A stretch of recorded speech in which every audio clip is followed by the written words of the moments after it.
time being. He was off to war, a chaplain in the Union Army.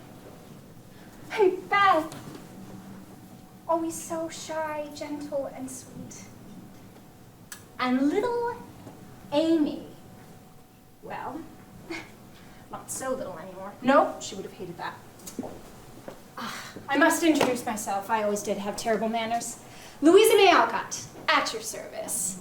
I could have been a great many things, but I am the author of Little Women. And these are my girls, based on my true sisters. I always love visiting them when portrayed in theatrical productions, and I always come as my favorite age, 18. Forever caught between woman and girl. But if I am honest, being born one sometimes felt like a mistake, so in writing the story, I named myself Jo. Speaking of which, where is she? In the attic, probably scribbling some play, as I was in those days. I wanted to do something heroic, memorable, that would live on after I passed. And so I wrote books. I had this one story, a romantic, sensational thriller, a long, fatal love's chase. But no one touched it. A century passed and so did I. Then in 1995, it was published and it became an instant New York bestseller. Let me see, what else should I tell you? Oh, I was homeschooled by my father and his friends Ralph Waldo Emerson and Henry David Thoreau. As I scholastically developed, so did my philosophies. I would become an abolitionist, like my father. Slavery is an abomination, and we set out to make the world know it. I later became a suffragist, then the first female voter in Concord, Massachusetts. From their inspiration came my magnum opus, Little Women. I don't want to brag, but it made me a millionaire. By my own pen was my family saved. But before that, we were poor, with nothing. But even at our most destitute, I always had access to the stacks and stacks of books in Mr. Emerson's extensive library. These stories, and my sisters, were my constant companions. Merry Christmas Eve! Jo, we've been up for hours. What have you been writing? I got carried away with our delicious revenge play last night. Poison! No poison, it's Christmas. Oh. Christmas won't be Christmas without any presents. It is dreadful being poor during the holidays. It's not fair. Why do some girls get all the nice things? And others have none. We've got father and mother, and each other. We haven't got father. The war has father. What if he... Don't say it. I wish I had heaps of money and plenty of servants, so I never need to work again. You could be a proper actress on the boards. I can't be an actress, Jo. I have lots of wishes, but my favorite one is to be an artist and to go to Paris and do fine paintings and be the best painter in the world. That's what you want too, isn't it, Jo? To be a famous writer? Yes, but it sounds so crass when she says it. Why are you ashamed of what you want? I'm not. My wish is for us all to be together in this house with father and mother. That's what I want. Mother proposed not having any presents this Christmas because our men are suffering in the army. We can't do much, but I think we should make our little sacrifices and do it with pleasure. Oh, don't play mother just because she's not home.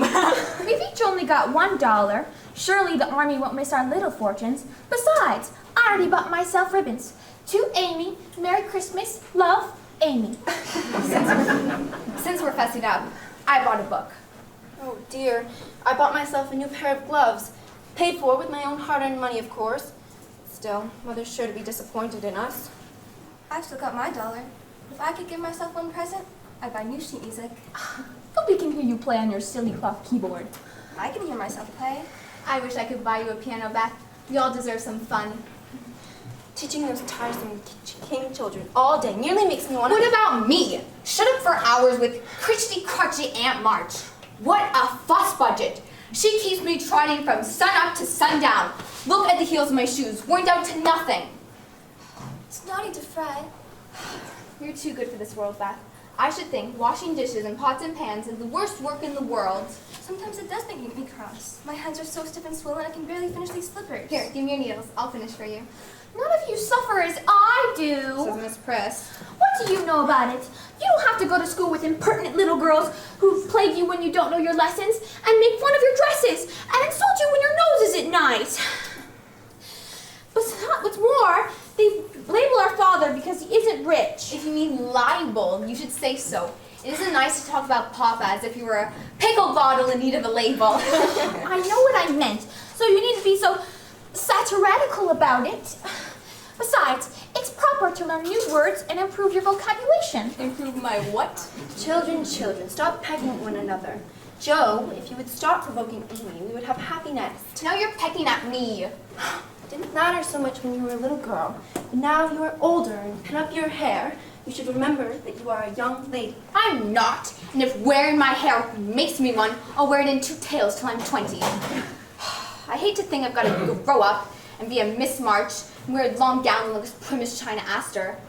I can't get over my disappointment in not being a boy, and I won't. It's worse than ever now, for I'm dying to go and fight with Papa. Poor Joe. I'm so sorry your life is misery. Really, I am. It's misery of her own making. It's positively ludicrous. And as for you, Amy, you are altogether too particular and prim. Your airs are funny now, but you will grow up to be a puffed-up goose. Your affected vocabulary is almost as bad as Joe's slang. Oh, do lecture me too, Meg, or I shall be left out. If Joe's a tomboy and Amy a goose, what am I? Please? You're a dear and nothing else. You always take Beth's part. Quick, warm up my slippers. Oh, look how worn out they are. She really must have a new pair. I'm knitting as fast as I can. We'll all pitch in and they'll be ready for Christmas morning. Merry Christmas Eve, my girls. Hi, Mary. Why, what a day. The boxes are all packaged off to the soldiers. Here, Hannah, take my package. Thank you, dear. Oh, I have put every last penny into this Christmas breakfast. It will be a feast. As for Christmas dinner, that is a whole matter in of itself. I suspect by supper time tomorrow we'll just marvelous theatricals to dine on. By then, we'll be so cozy, no one will mind a nice warm bowl of soup. I'm sure your soup will be a feast in of itself, Hannah.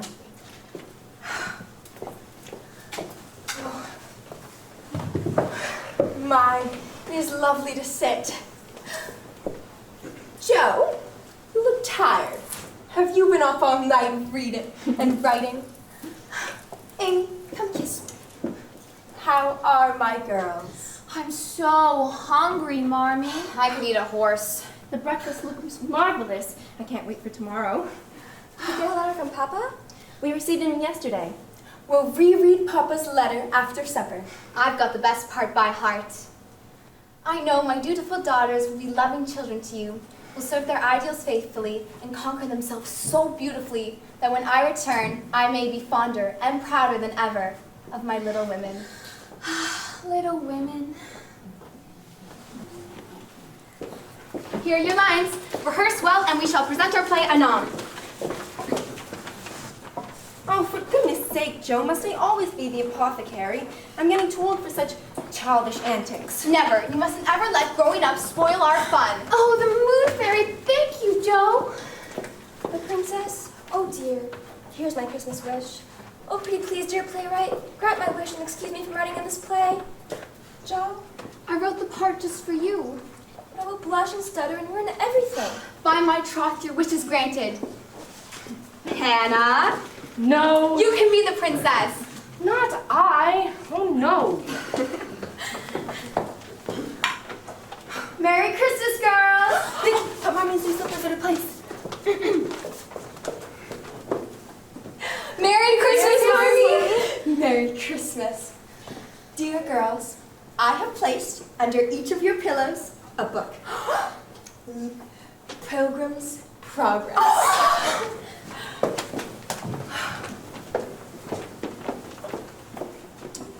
My, you've managed the very bread of heaven. Oh, what a beautiful cover. I will treasure it forever and ever. Ye, let young damsels learn of mercy, a virtue early unto prize, so that even young maids may grow wise. Wherever did you find the time, Army? The embroidery is beyond compare. I shall keep it on my bedside. Next to the clothespin you used to thin your nose. You do not have permission to mention my personal clothespin. I will read my book as faithful can be. Remember when we were little how we used to play pilgrims and make up bundles to carry our burdens in? I still got my bundle somewhere. You are the best of us, Beth. You've no character flaws way down your bundle. But I do tire so easily, and that is a burden. My, what lovely Christmas slippers! Merry Christmas, Marnie. Thank you, my girls. Everyone's got a gift at their place, except for Beth. Oh, then Beth has given the best gift of all, because she has given much. Look here, I do have something. My, isn't that Joe's old doll, Miss Sabine? I rescued her from the rag bag just before the rag collector came. I suppose I should have given her a decent burial at sea. Har har! You needn't worry about Miss Sabine. She has a special place in my doll hospital, but I won't have her be an orphan. I wish to adopt her. If you don't mind, Joe, perhaps you could draw up some adoption papers. That would be awfully nice. Then I shall truly have the best Christmas present, because she once belonged to you, Joe. Oh, look what you've done, Beth. You made us all cry, even dear old Hannah. The stollen is getting cold. Come, girls, let us sit down to our feast.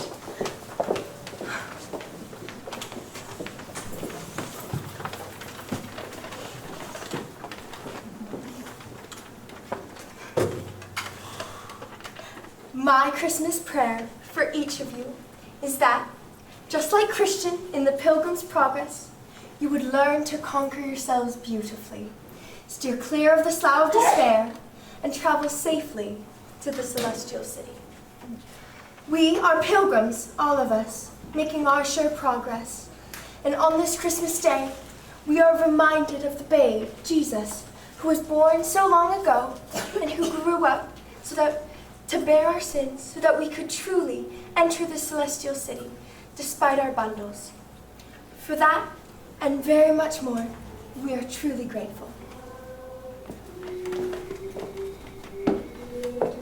I hear carolers at the door. Oh no, the poor dears are frozen. Throw the door open, let them in.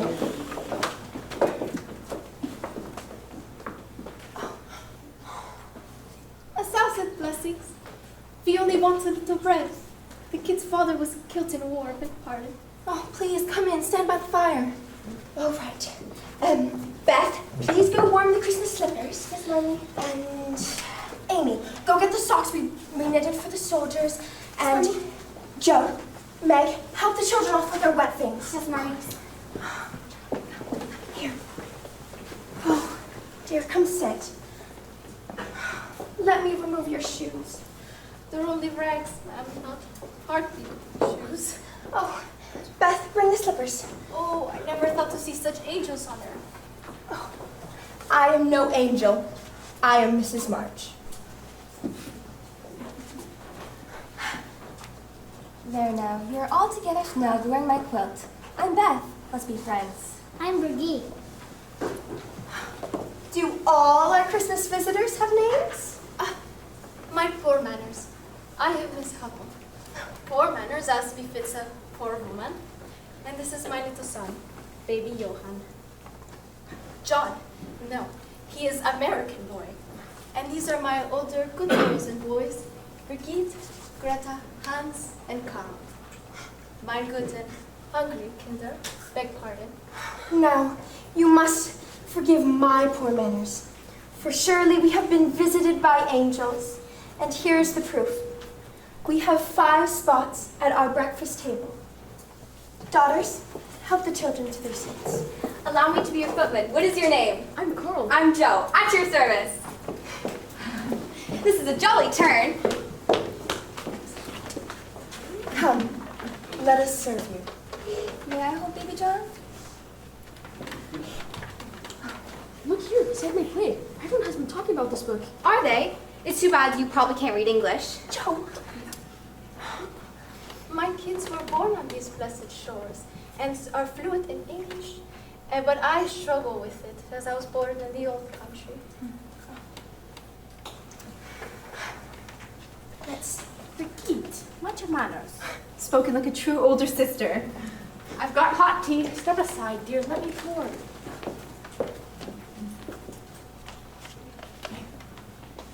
Hans, my name is Amy. This is your Christmas dollar. I give it to you. Truly? Mama, we're rich. I've got a whole dollar. I shall write to your father and tell him of how his youngest little woman is conquering herself beautifully. What? Whoa. Self-conquering is my trade. Carl, please do me the honor and accept this book with my gratitude for this opportunity to demonstrate the progress of a pilgrim. This is awfully good of you, Joe. You have made my bundle less weighty on the road to the celestial city. Meg, isn't your bundle getting a bit heavy? You're an incorrigible imp, Joe. Greta, please accept these gloves. For me? My, they are fine. I don't deserve them. Brigitte. Sorry to be stuffing myself. Yesterday I had nothing but stale bread. I am so sorry. Don't be sorry, Bet. You are my Christmas angel. But I have no gift for you. I only got rag dolls and they're all in the hospital. Miss Sabine has a broken leg. Poor Joanna has a cholera.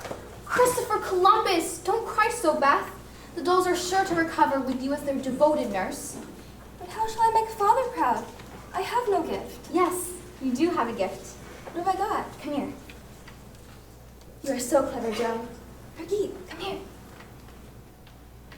Why, yes, I would love to help with the play. Come with me then. Oh, patch is stolen. I'm near starved to death. Oh, and the strawberries. Jiminy Christmas! Oh! There. I've saved the strawberries. But you positively ruined your gloves. Well, don't wipe them on your clothes. Mercy.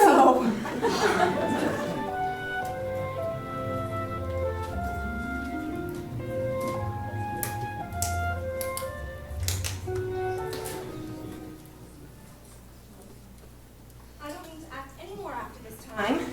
You are the best actress we've got, and there'll be an end of everything if you quit the boards. Now, let's fix up your apothecary costume. Amy! Meg, I hope you won't think badly of me, but I must refuse this gift. These gloves are lovely, but I have no place to wear them, and I'm afraid my dress would look all the more shabby with such handsome gloves. Oh, I've made you unhappy. I'm so sorry.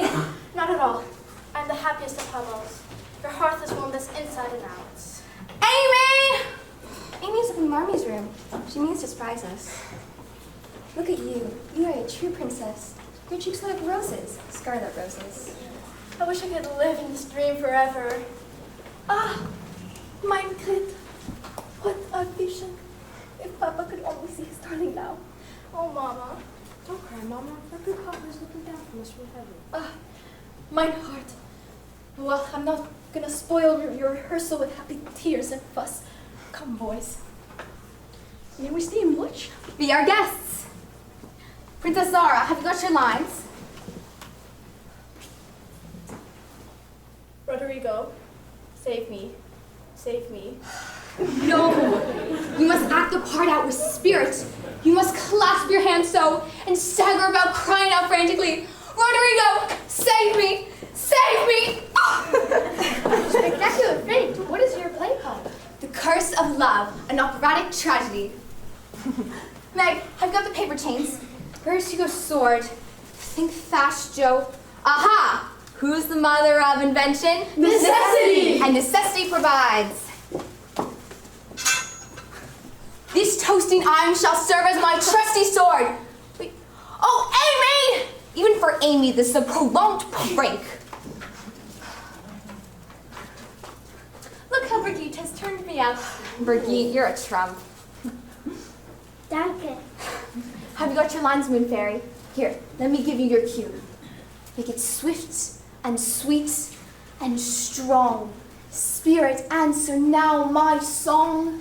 Hither I come from my airy home, avast on the silver moon. Take the magic spell and use it well, for its power will vanish soon. Now that's smart.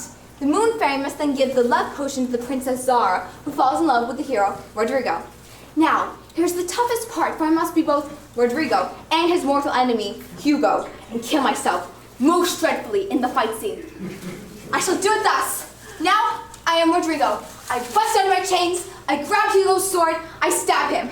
Then I leap to the side, thus, and take the fatal blow. Next, I fall to the ground crying out, "You shall not defeat me!" I stagger back to my feet. Esmeralda, do give me a reviving potion, and quick.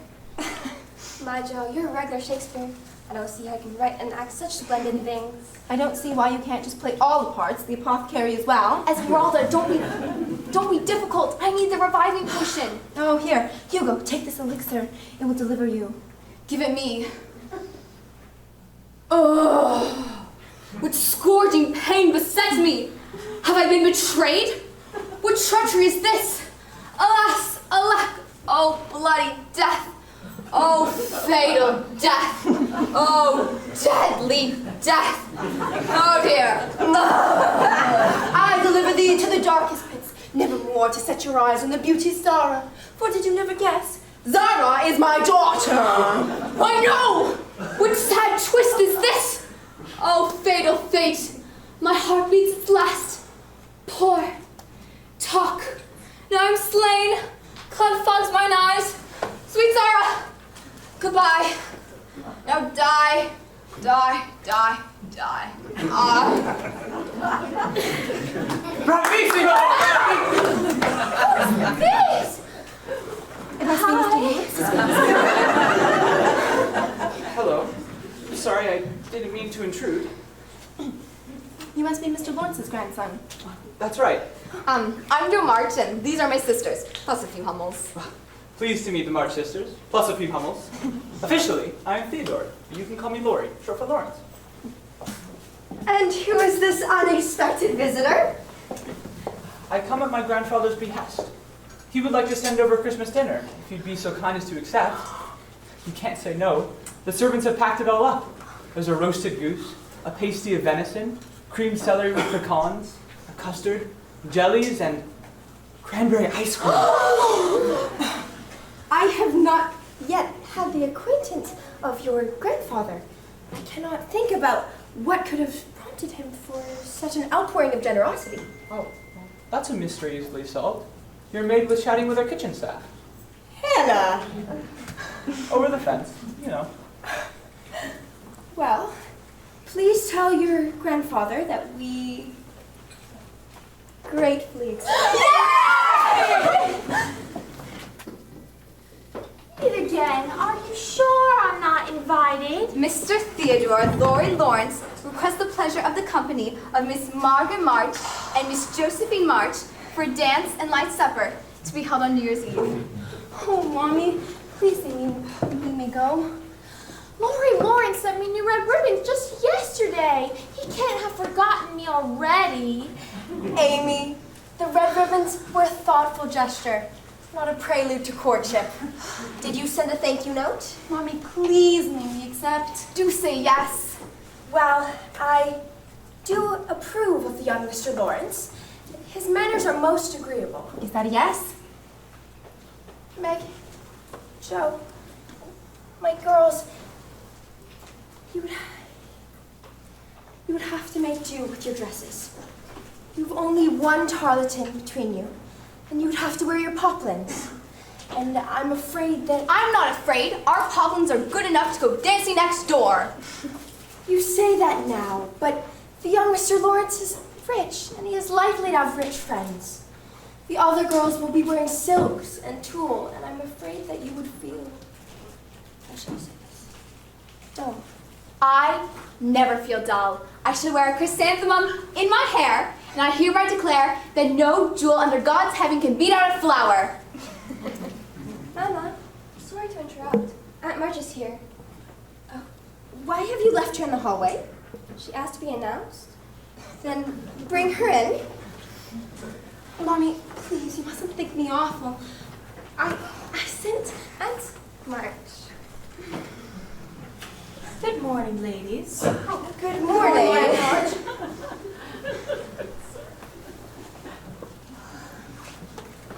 So, a dance. The question is, will it be a brilliant dance, and worth the fuss? Let us ponder a moment. A brilliant dance is necessarily a collection of brilliantly fashionable creatures. My poor nieces hardly qualify. Of course, Meg would not be in her current state of social distress had I been permitted to adopt her, when my brother, Mr. March, set his family spiraling into ruin. I am rich in my daughters. Thank you. Mommy, I'm ever so sorry. I sent Mom a note and... A presumptuous note under the circumstances. Meg, you were my darling. I meant to give you the best of everything. You broke my heart. Now you see how you've cheated yourself. An important invitation, and only one shabby tarletan between two sisters. It's worse than that, I'm afraid. We've only got one pair of gloves. I'd quite forgotten. Mine are ruined with strawberries. There's nothing for it.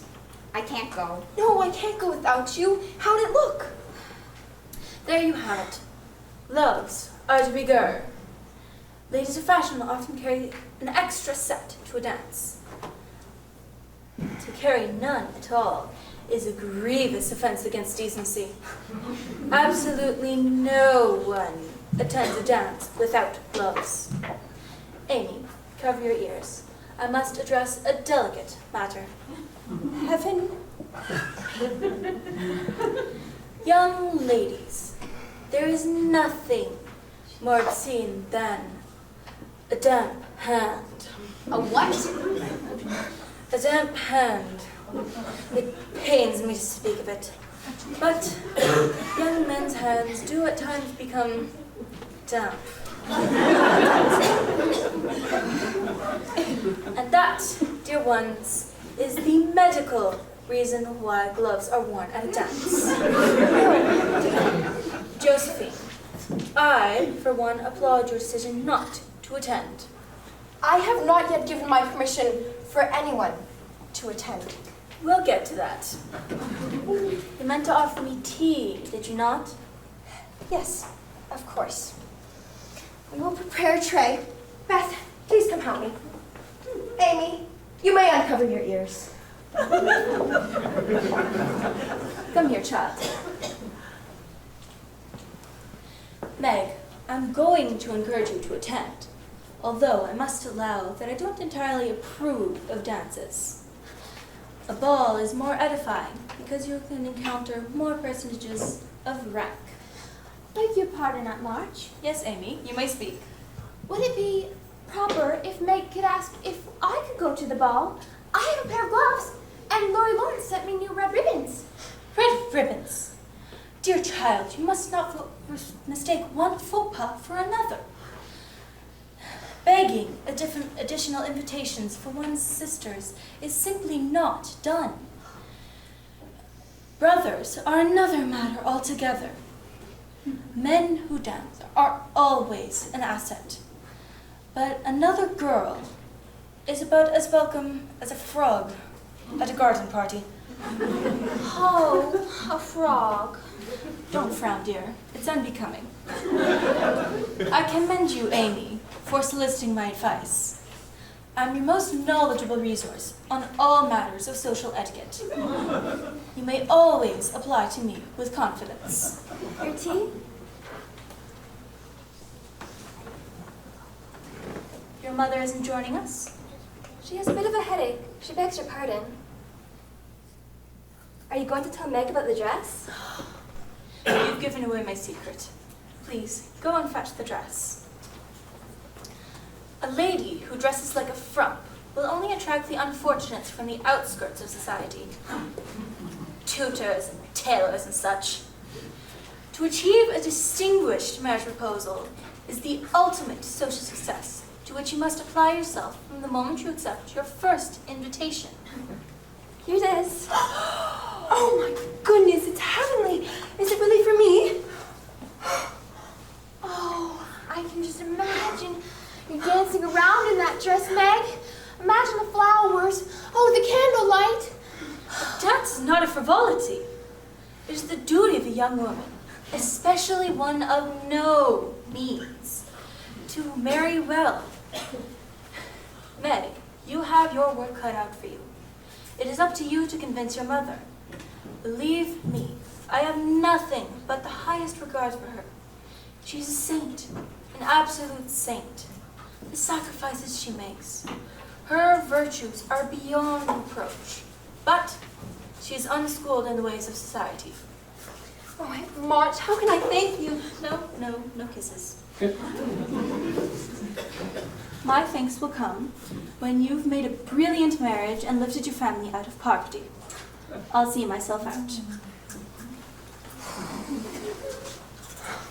Marriage, fiddlesticks. If that isn't the worst sort of damper to cast upon a girl, I don't know what is.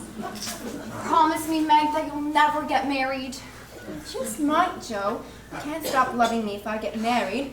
Mommy is married and we love her so. It's different for her. We're sisters. First, last, and forever. Don't you want me to raise you up out of poverty, though?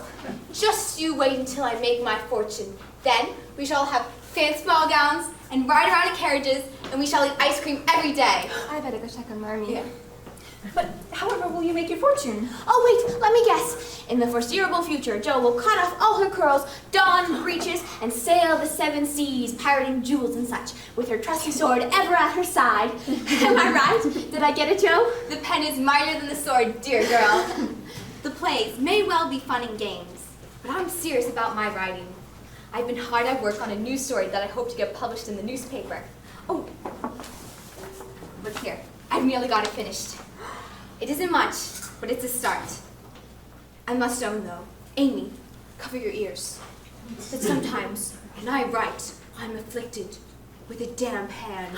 Oh no, not the damn hand! It pains me to speak, but there must be some rule of etiquette that addresses the unmentionable moisture that betimes possesses the hand of a lady writer. Now, what are my girls laughing about? We are making jest about Aunt March. That woman is my Apollyon. I had to leave the room before. I did not know what ugly words might fall from my mouth when that woman had the nerve to offend your father and the temerity to call my 4 beautiful girls a scandal. My heart is at peace now, but I assure you it cost me many bitter tears.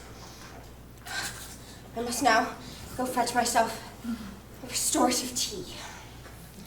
Meg, is there something you wanted to say to me? Oh, Marmee, I'm ever so sorry I sent round the note. Aunt March was a perfect bear to you. It's all my fault, I know. Would you like me to give up the dress? Oh, I'll do whatever you wish. But I used to give up the dance, too. Meg, you are of an age, and there are decisions that you must make on your own. If your sister, Jo, will go with you, then you may go to the dance. However, the dress, it is another matter. Time will tell if the dress is a blessing, a burden, or a mixed bundle. I don't want to grow up and make these choices. I love the dress so, but there's so many good reasons not to wear it.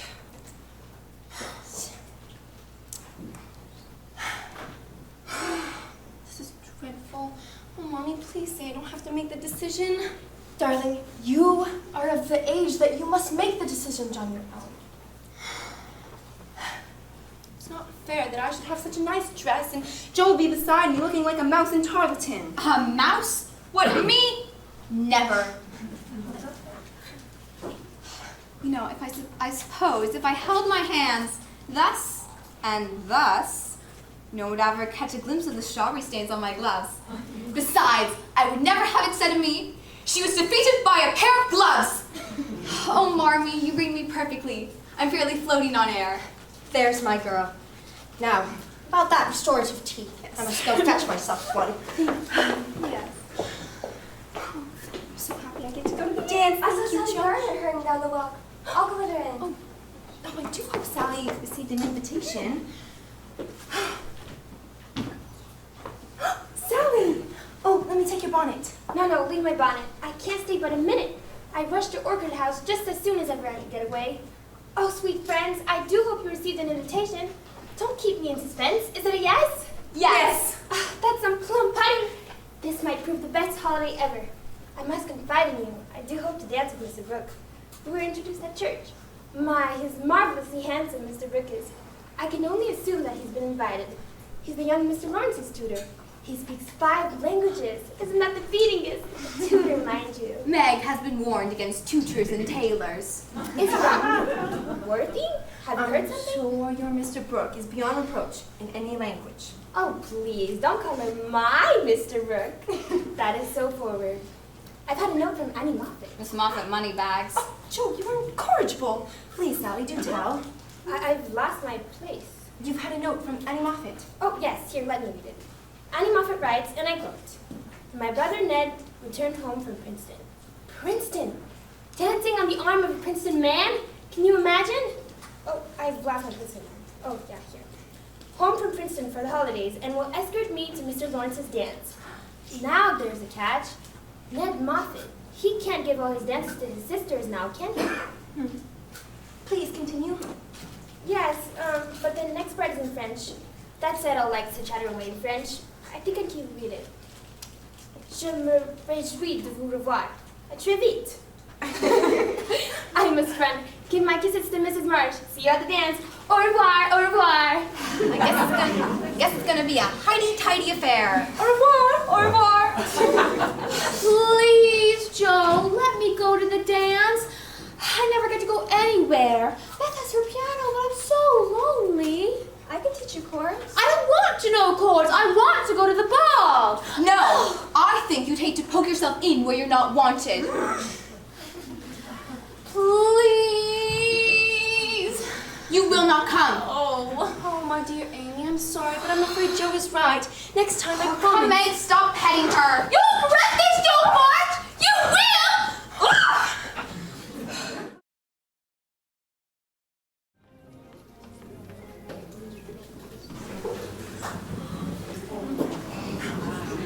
Now, Joe, don't stare. Don't put your hands behind your back. Don't shake anyone's hand. Oh, and don't say words like Christopher Columbus or capital. Meg. Oh, and don't move about too much or everyone will see where you burned your dress. Meg, don't leave me.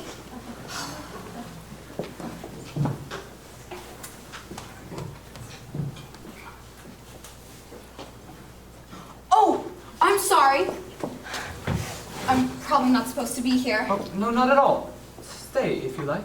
I won't disturb you. No. See, I don't know very many people here, and I felt rather strange at first. So do I.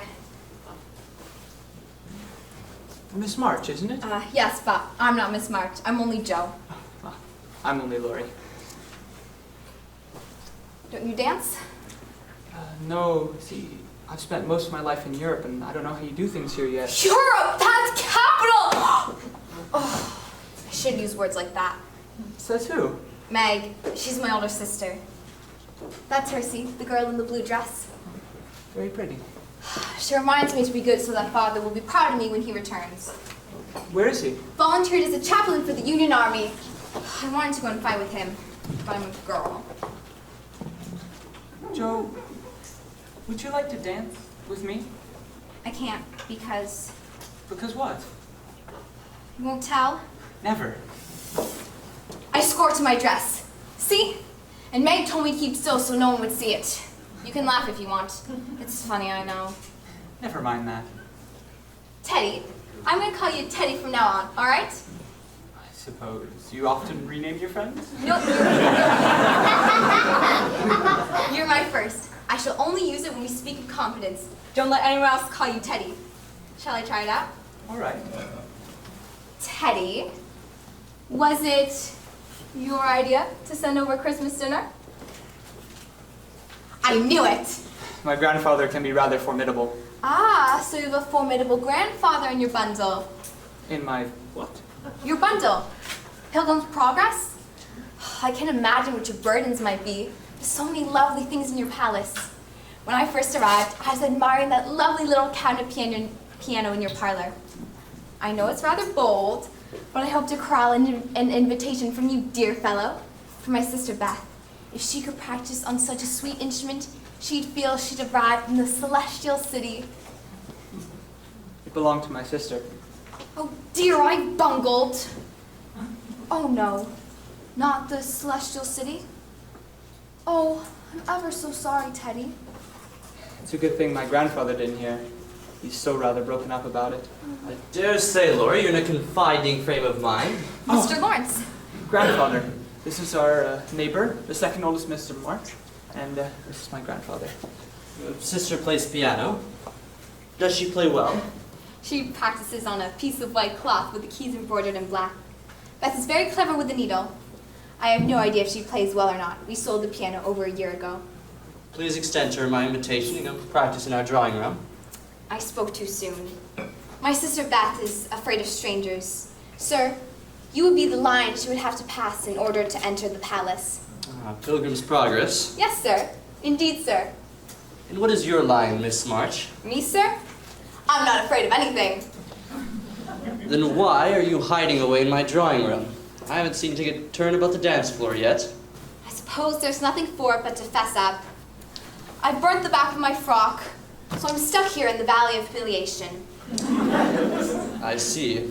And I've soiled my gloves wiping off the ashes here. We're both a bit of a mess. You two are a perfect match. I believe there's a waltz coming up next on the dance card. My grandson will whisk you about the room at such a pace that no one will notice either glove nor dress. Miss March. If they do notice, will you promise to scowl at them? Indeed, Miss March.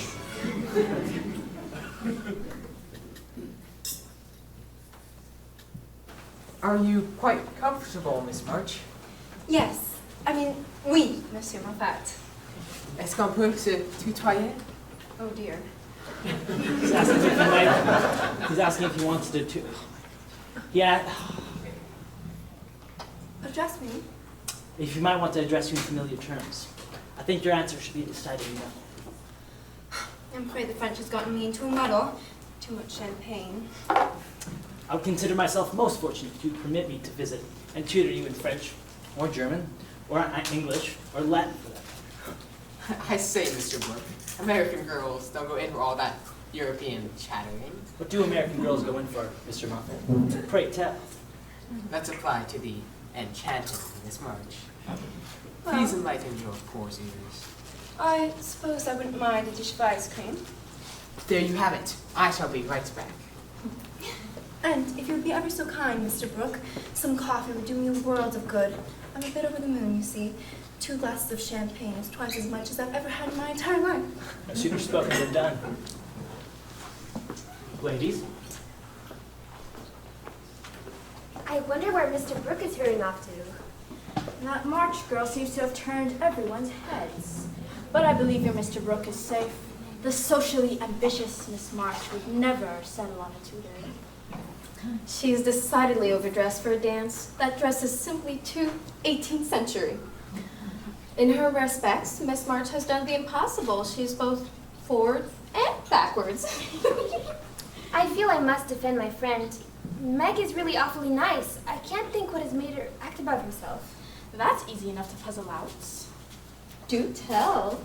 It's always the mothers in these cases. You know the Marches are as poor as church mice. I'll wager $1 is the Lawrence fortune Miss March has set her sights on for her eldest daughter. Mais non. I rather fancy Miss March means to capture her dear brother Ned. C'est en fait accompli. I see she won you over. Je glaube, wir denken dasselbe. May the best man win. Two hearts conquered. What the dickens? Madam, I beg your pardon. Sir, please rescue me. I'm afraid I've made a terrible fool of myself. Quick, pretend to speak to me. There's no need of pretense, my dear. We are speaking. Try those tears. Show some Yankee fortitude, young lady. Oh dear, there's my sister Jo on your grandson's arm. Oh, we are undone. I do believe they mean to dance. Yes, I believe you're right. Shall we join them? Waltz is an old favorite of mine. Would you do me the honor of your hand? Sir?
it was the last dance. Cheer up, good fellow. We're still young. We've plenty of dances ahead of us.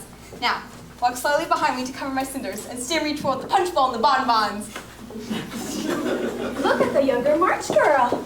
How clumsy she is. Something's amiss with her dress. Really, Ned, you must take a look. It's too funny. I cannot look. I have only eyes for the eldest sister. It's unfair for Mr. Lawrence to monopolize her. I leave for Washington tomorrow. I'm joining the Army of the Potomac. Here, here.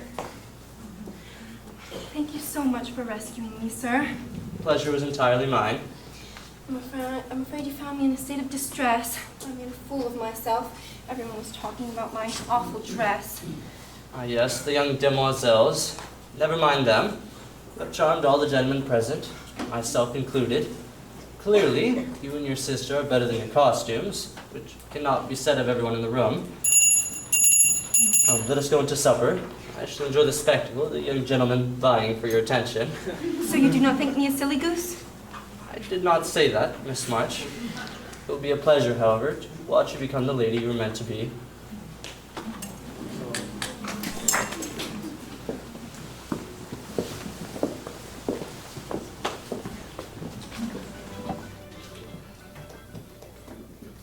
What a wonderful evening. I think we should make friends with Lord. It would be in our best interest. Really? Have him join in one of your plays? Maybe. Anywho, I saw you speaking with Mr. Brooke. Ugh, could he be any more obsequious? I thought he was very well mannered. Hold on, let me just get this idea down. Beth, what is your favorite eye color? Purple. Mr. Brooks, blue eyes and an old soul, which is much better than money. Has anyone taken my novel? No. Why? Amy, you've got it. No, I haven't. That's a lie. It isn't. I haven't got it. I don't know where it is, and I don't care. Tell me what will make you. I burnt it up. I burnt you, stupid Joe. I told you I'd make you clean. I did. Joe, mommy. Joe. Joe. I can never write it again. You so hurt me. I hate you.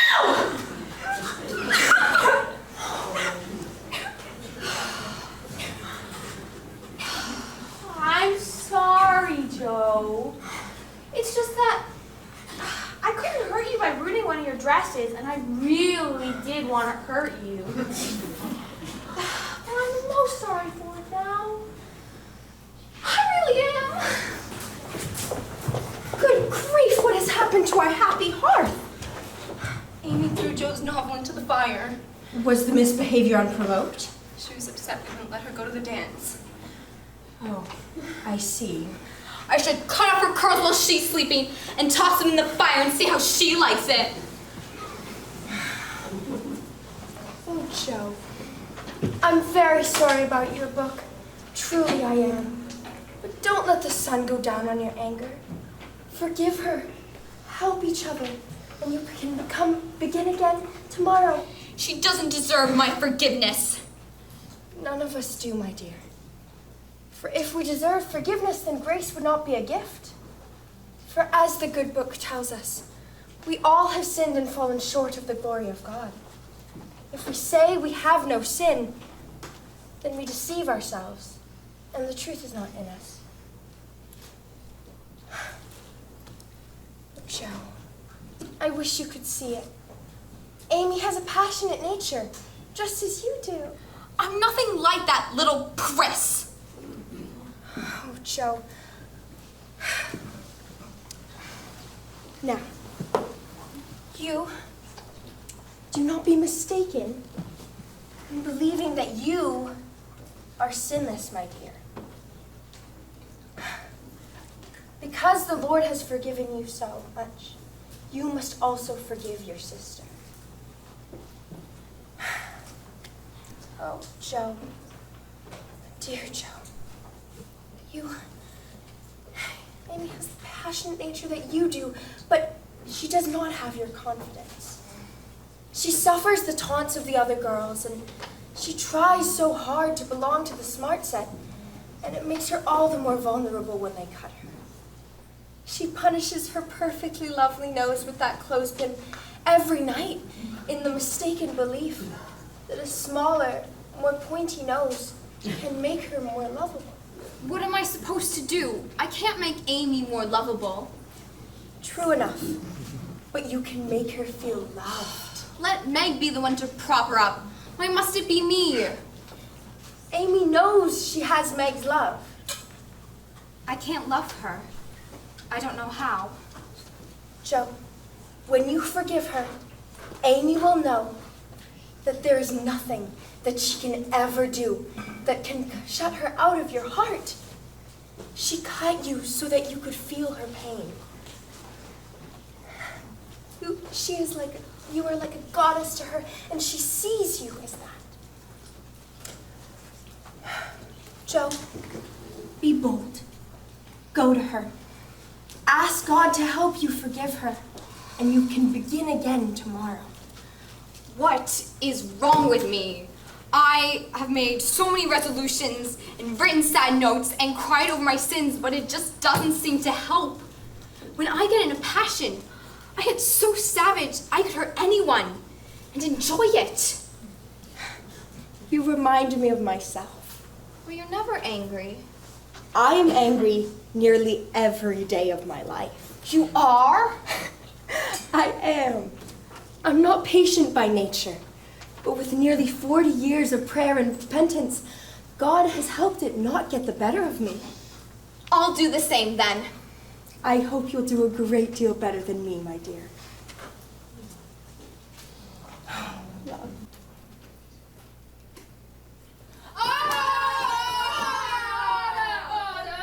A new play written by Miss Germont, which will appear in the Farmville theatres over the course of the next few weeks, which will surpass anything ever seen on the American stage ever before.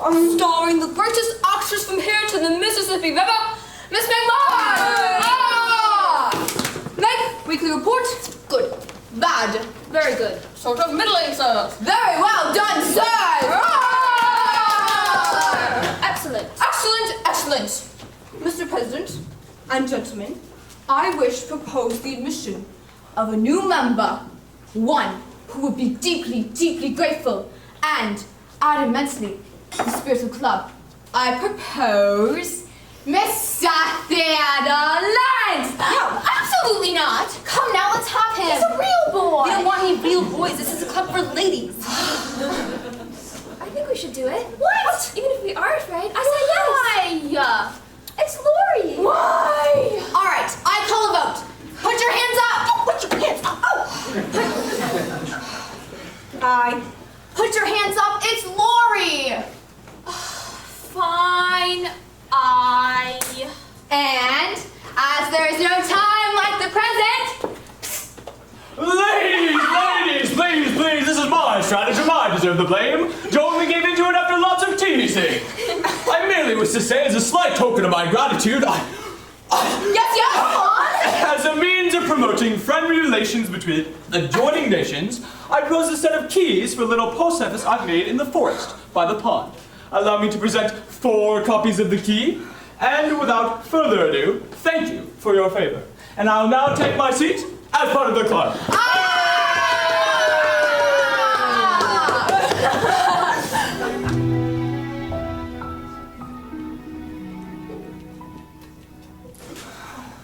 What else?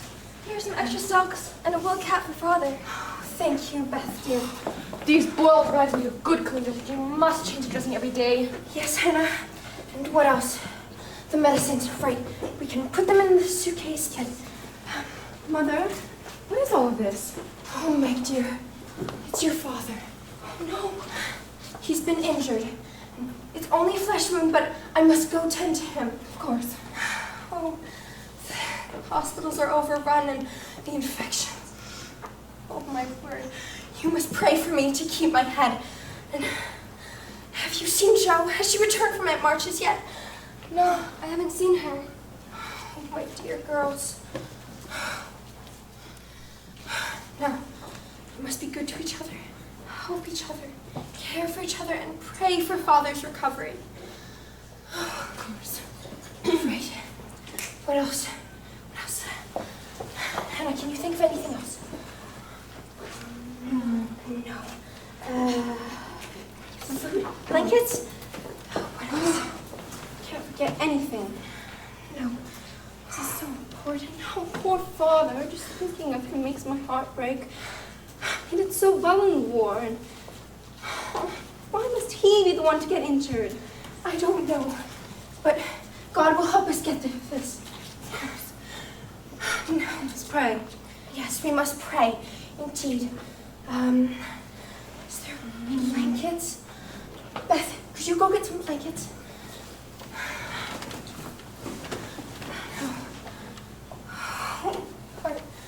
Mommy, you mustn't fret so. It isn't good for your heart.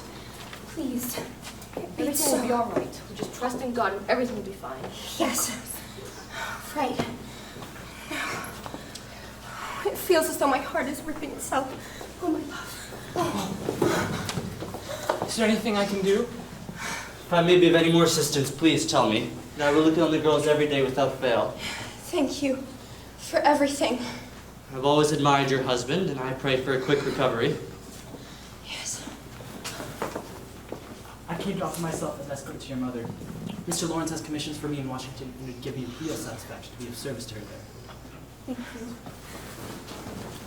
Oh, Beth, while I'm gone, Hannah is in charge. You must remember to go visit the Hummels in my place. Oh, it will be a hard winter for everyone. Now, what else? Hannah. Oh, the biscuits and jelly. Right. Will this be enough for the train? $25. It isn't like Aunt March to be so generous. I didn't go to Aunt March. I couldn't bear to. Joe, where did the money come from? I only sold what was my own.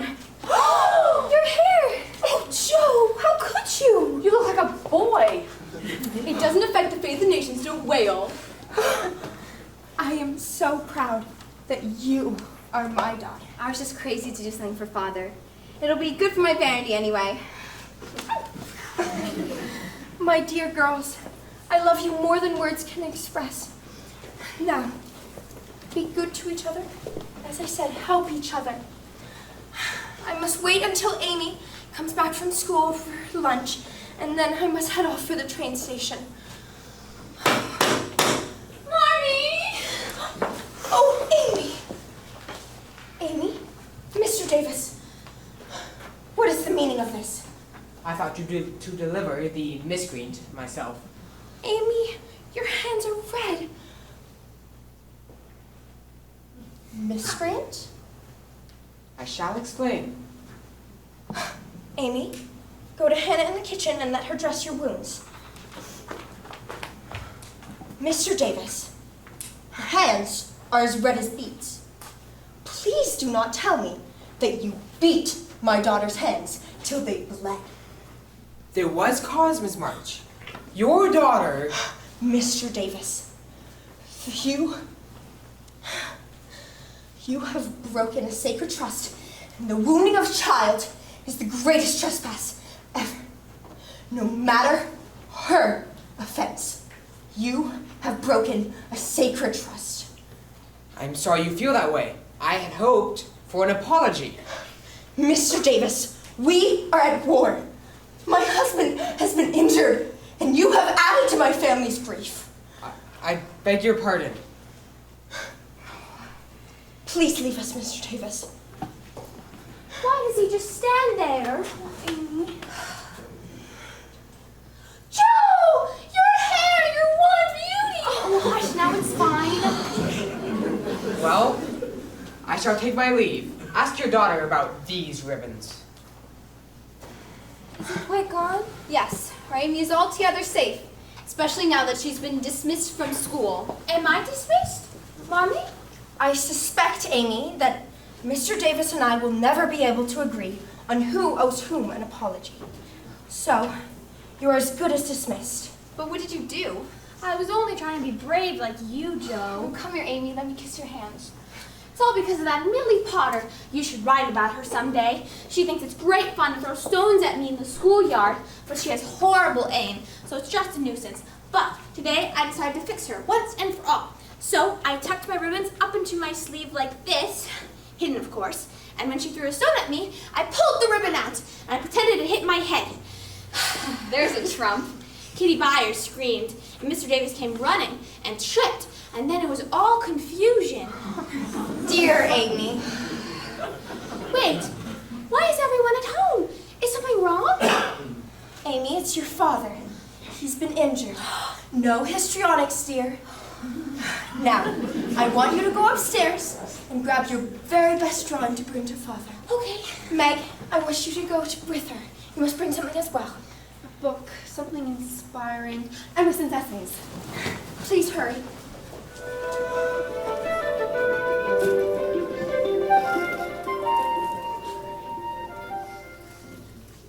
Home without Marmee. 2 weeks seems like a year. By the way, did Aunt March scratch at you when you returned the dress? Quite the contrary. Aunt March was in raptures that her gown had danced with the exceedingly rich Ned Moffat and the distinguished Mr. Lawrence. I didn't dare tell her her gown had also danced with the tutor. And now I seem to have misplaced one of my gloves. Rory said he saw a certain mysterious female glove languishing on his tutor's desk. And then the next day, it was gone. I wonder where it could have possibly went. What utter nonsense. You fail to realize that a courtship is a serious matter. It's only serious if you take it seriously. When I have suitors, I shall take it any most seriously. If you must know, I already refused Miss Brooke. Did he propose? He wrote me a curiously impassioned letter. Belle Moffat said one should always turn down the first proposal, even if one intends to say yes eventually. I didn't know you and Belle Moffat were such friends. Ned Moffat asked that me and his sisters be friends. They had me to tea yesterday. I had no idea we kept such secrets from each other. I can't confide in you, Joe, because you can't seem to see that I'm growing up. So, you wrote and refused John Brooke? Yes. Now stop pestering me. Was it the sort of refusal that dashes all hopes? Or did you leave the gate open to another assault? Oh, how ridiculous you are, Joe! Goodness, I sent lost Beth. I sent her off for a fresh love with Hummels, and she never came back. Here's a letter for you, Meg, another. If you think that I'm going to chase you out of this room, then you are sadly mistaken. You won't sport? Fine, I don't care a fiddle for your silly letter. Is it John Brooke? Is his heart broken? Oh, this is absolutely dreadful! What does the dreadful letter say, if you don't mind my asking? John Brooke says he never wrote me a proposal. Oh, how very clever of you and Laura to forge a letter! How could you, Joe? I am absolutely mortified! I love you, Meg. I don't want to lose you. Just because my dreams are not the same as yours doesn't mean that they are unimportant. I just hate that you'd leave me. Oh, Joe, I'm not leaving you. Besides, one day it'll be your turn. I'd rather be a free spinster and paddle my own canoe. I can't believe childhood is over. That must be Beth. What ho, Beth, how fair the noble poor. What is it, Beth? What's wrong? Beth, you look half frozen. Your cheeks are red as roses. Something in Mrs. Hummel's speak, child. I ran all the way home. Maybe John is dead.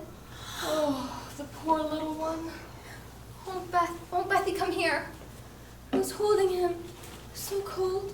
When he coughed, his breath came out in puffy clouds. Then the clouds stopped. Someone was crying, holding Hans. I couldn't speak. Everyone was wailing. So I held the dead baby and waited until Miss Hummel chanced to look up. Then she noticed Hans had died in her arms as well. Oh, mercy. His little cheeks were red as roses.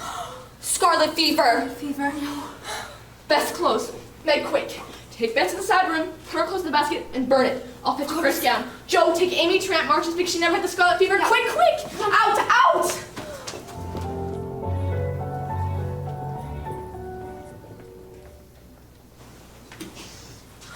She's sleeping. When was the last time we slept? Has it been 2 days? Is she still breathing? Little gasps. Look how she clutches her dolls. Miss Sabine and Joanna. Joe, do you think that we should send for Mommy? Beth's mattress is ruined. We must drag it and burn it. I must boil this bedding, and you must send for Miss March.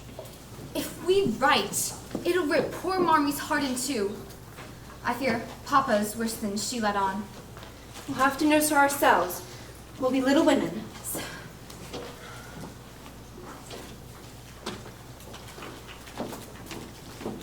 I forgot the dolls.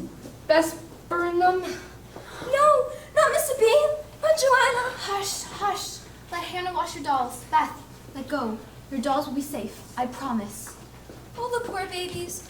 Oh, Hans. Oh, baby John. You must be brave for Mommy. Where's Mommy? She's with Father. I've sent for Dr. Bangs. Papa, you've come home. No, that's Mr. Lawrence. What does Papa look like? I don't remember what Papa looks like. She'll never see him again. Don't say such things, Beth. Of course you'll see Papa again. I shall see him in the celestial city. I shall see Papa, and Hans, and baby John. I have heard enough of celestial cities. Mr. Lawrence, please lower your voice. Her fever dreams do her no harm. All this dreamy talk of worlds to come compromises her will to survive.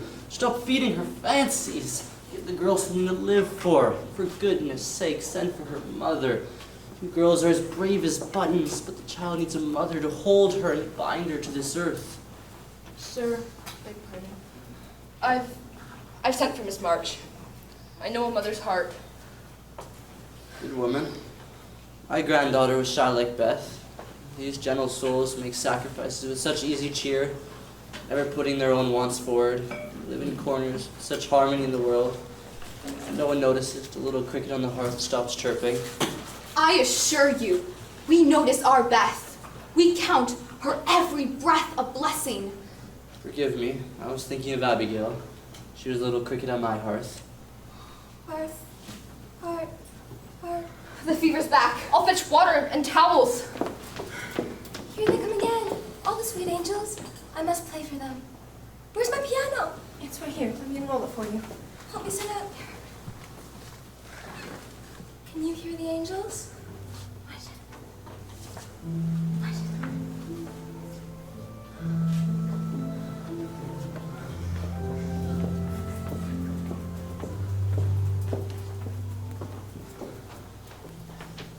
Come back! Come back! Now we'll return. Look, the red rashes spread to her hands. Beth, can you hear me? There, she's opened her eyes. I will go out and look for Dr. Bangs. So dark.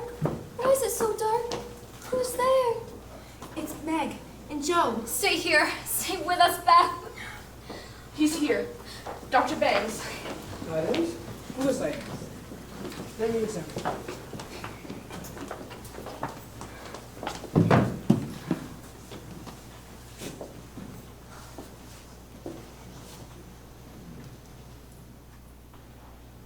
No. Oh, Meg. Is there nothing we can do?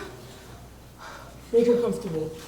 She's exceedingly warm now, but soon the chill will start. The quilts are warming by the hearth. I'm terribly sorry, but I must rush on. The city is riddled with this terrible fever. She's still with us. We will not give up hope.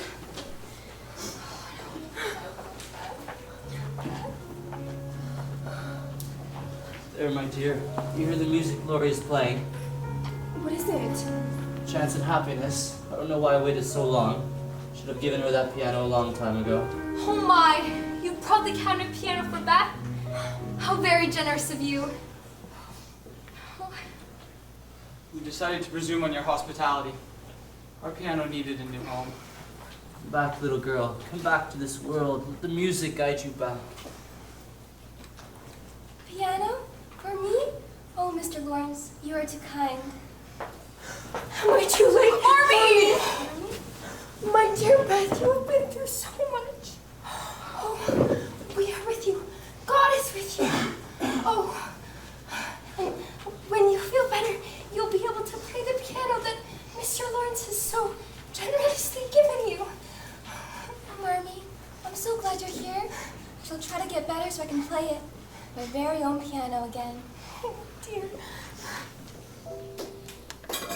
Mr. Book, this is a fine umbrella. I don't suppose you left it here on purpose. Dearest Meggins, you've discovered my heart. So you've come at last to deprive me of the company of this charming umbrella? Alas! I shall miss it. Nay, forsooth, do not refuse me. Should you favor me with a welcome reply, you and the umbrella need never part. I beg thee, do not make me despair of your sweet yes. Oh, misfortunate umbrella, you must shield me from the swords of passion that beset me. Nay, nay, do not refuse. Miss March. Alas, alas, I'm inconsolable. Joe and Lori, since you two are determined to remain such children, you'll find that I am equally determined to remain unprovoked. Thus, I will draw a curtain of charity over your antics. Beth, Hannah's fixed up your room as sweet as sweet can be. It's as fresh as daisies in there. When is Amy coming home? Aunt March is bringing her home today. You and Amy can have your old room back and all will be as it once was. Run upstairs. Is that Mr. Brooks' umbrella? I'll put it back on the rack. What did that fool mean, acting a silly goose on bended knee? He's showing you how your John will go on by and by. Don't say my John. It isn't true or proper. Oh, Joe, I miss you, my friend. How dare you call me friend? You go to tea parties and confide in your fancy new acquaintances who doll you up and give you new dresses. And ever since Father gave John Brooke leave to court you, everything's gone topsy-turvy. You should wait till Father gets back before you do anything foolish. I'm sure he will change his mind. He must have been feverish when he gave his consent to John Brooke. Please make up with me, Joe. We can be as close as you like. No, we can't. You are nothing like your old self, one bit. And I don't mean to plague you, and I will bear it like a man, but I do wish it was all settled. So, if you mean to say yes, make haste and have it over quickly. I can't say anything until John Brooks speaks to me. If he did speak, you'd be sure to let him have his way, instead of giving him a good solid no as you ought. No, I wouldn't. I'm not as silly or weak as you think, for I know what to say, for I've planned it, rehearsed it, and have it down by heart. I'd like to hear your refusal speech. I shall say, quite calmly and decidedly, thank you, Mr. Brooke. You are very kind, but I am too young to enter into any engagement at present. So please, say no more, and let us be friends as we once were. That's stiff and cool enough, but I don't believe you will ever say it. If he goes on like rejected lovers in books, you're sure to give in. No, I won't. I shall tell him I have made up my mind, and I shall walk out of the room with an air of dignified resolve. Thus. Miss March, Miss Brooke, I came to ask after your mother. I imagine she would very much like to see you. It was very kind for you to assist her on the train home. Mother says Father will soon be well enough to travel back to us. Thanks in good measure to your attentions. Margaret? I must say, it was very good of you to postpone entering the war. I'll go and call Mother. Sit with me a minute. Are you afraid of me, Margaret? How could I be afraid of you when you've been so kind to Mother and Father? I only wish I could thank you. Shall I tell you how? No, please don't. I only want to know if you care for me a little, Meg. I love you so much. Too young. May I have my hand back, please? I'll wait for you. There's plenty of time. You could learn to love me. I'll teach you. It'll be easier than French, I promise. I'm not. Please leave. You can't really mean that. Yes, I do. May I not hope you change your mind by and by? Don't play with me, Meg. I wouldn't think that of you. Bless me, what scene is this? I can only hope we are still in the prologue. Heaven forbid this is Act 2. Meg, oh how I've missed you. Where's Beth? She's upstairs. She's been waiting for you. Fly to her. Does the gentleman caller have a name? Aunt March, may I present Father's friend, Mr. John Brooke. And what, pray tell, has Father's friend said to turn your complexion as pink as a peony? Mr. Brooke was here to just fetch his umbrella. door. Did Joe put you up to this? Brooke, the Lord's boy's tutor. Yes, pleased to meet you, Aunt March. I'm not your Aunt March. I'm scandalized. I'll be going then and leave you to your scandal. Best regards to your parents, Miss March. I'll walk you out. You'll stay right here. I'm sure the knowledgeable Mr. Brooke can find his own way out. Margaret March, if you marry this impecunious, poorly bound Brooke, be forewarned, not 1 penny of my money will ever find its way into your ragged pockets or his. I shall marry whom I like, Aunt March, and you can leave your money to whomever you please. Highty-tighty. Is that the way you take my advice, miss? You'll be sorry for it once you've tried love in a cottage and found it a failure. Can't be worse than the lives some people live in those grand houses. I am mortified by your manners, Aunt March. My word. What has happened to my good-natured niece? Your rude outburst has given me a shock from which I may never recover. I'm sorry to hear that. I will, however, call on my deep resources of character and to set aside my shock for the moment. There are things that must be said, and I intend to say them. I trust you will take my advice in the spirit in which I give it. And what spirit is that? In the spirit of kindness. Kindness, my dear. It is a heartbreaking prospect to spoil your whole future by making a mistake at the beginning. You are most fortunate in your beauty, Meg, and you must use your one asset wisely. I had no idea you thought so little of me. Your beauty is the family fortune. It is your duty not to squander it. Mother and father see me differently, and they like John Brooke even if he is poor. Let me be frank. Your parents, my dear, have no more worldly wisdom than a pair of babies. And I'm glad of it. I thought you had more sense, Meg. John is good and wise. He's got heaps of talent. He's willing to work and is sure to get on. Everyone likes and respects him, and I'm proud to think that he should care for me, though I am poor and awfully young and sometimes behave badly. He knows you have rich relations to recommend you. That's the secret of his liking, foolish child. And I mean that kindly. How dare you cut him down with your so-called kindness?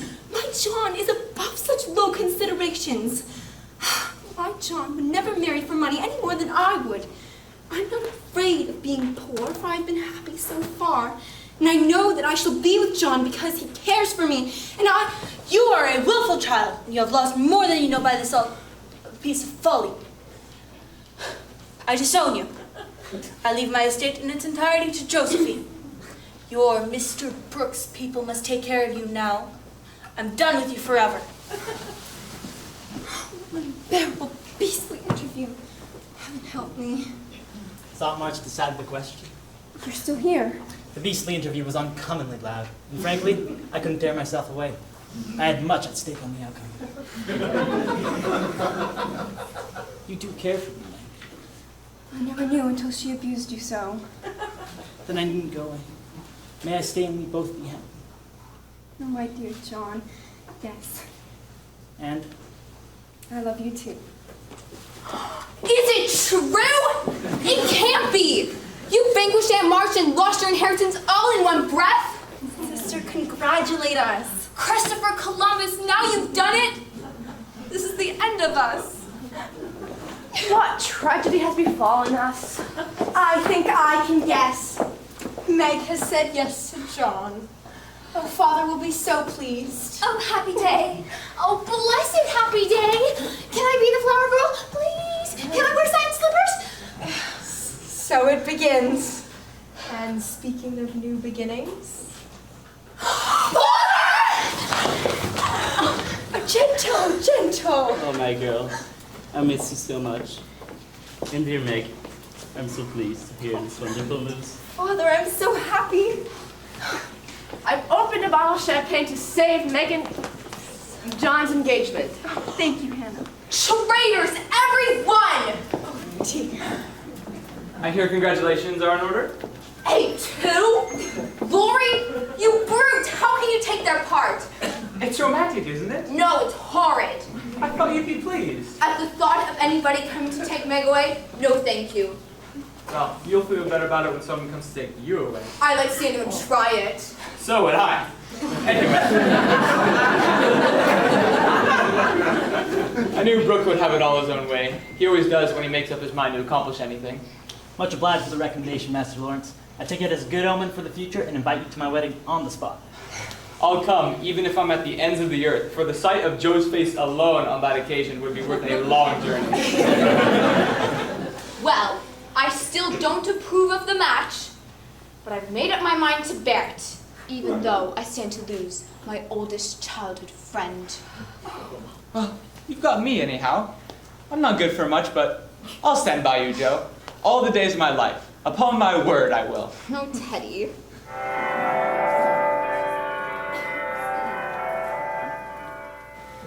What a beautiful wedding it was. Didn't Meg look like an angel? She certainly did, my dear. I guess it's too late now. I've lost my sister forever. Dear. She will always be your sister, my dear Joe. But even sisters must grow up one day. Never. Lori, my lad. Yes, grandfather? If you ever wish to indulge in this sort of thing, get one of those March girls to help you, and I shall be perfectly pleased. I'll do my best to gratify you, sir. Amy, come to my carriage. Another present for Meg? Present? Nonsense. I want a serious word with you, young lady. Oh dear. Aunt March swore she wouldn't leave Meg a penny if she married John. And yet she has showered our bride with presents. Whose heart would it melt to see such happiness? How happy I am for Meg, but how we shall miss her. Oh, it is all right. She'll visit us every day, dear. There won't be a single blade of grass growing on the little path between our two houses. Oh, Joe! The most exciting news! Aunt March is going to Europe and she wants me to go with her! No, Joe, she wants me. You? Yes. Aunt March says I'm at a very impressionistic age. It's not just a mere pleasure trip. It's to decide my artistic career, to see if I have any genius. Suppose you haven't. Then I suppose I shall teach drawing for a living. No, you won't. You hate hard work and you'll marry some rich man and sit in the lap of luxury. Well, if I can't draw for a living, then I suppose I shall accept your predilection. Amy, go into the kitchen and tell Hannah your good news. Oh yes, maybe she can advise me for my continental tour. Continental tour, it isn't fair. Amy has all the fun and I have all the work. It's your wild spirit and independent nature, dear. Aunt March believes that Amy will make a better traveling companion. You won't spoil her pleasure, will you? I'll try. Dear God. Oh, Hannah says I should write a list. I'm all of a flutter. Just imagine, Europe. In a week I'll be sailing off to the continent. I do believe I'm the most happiest girl in the world.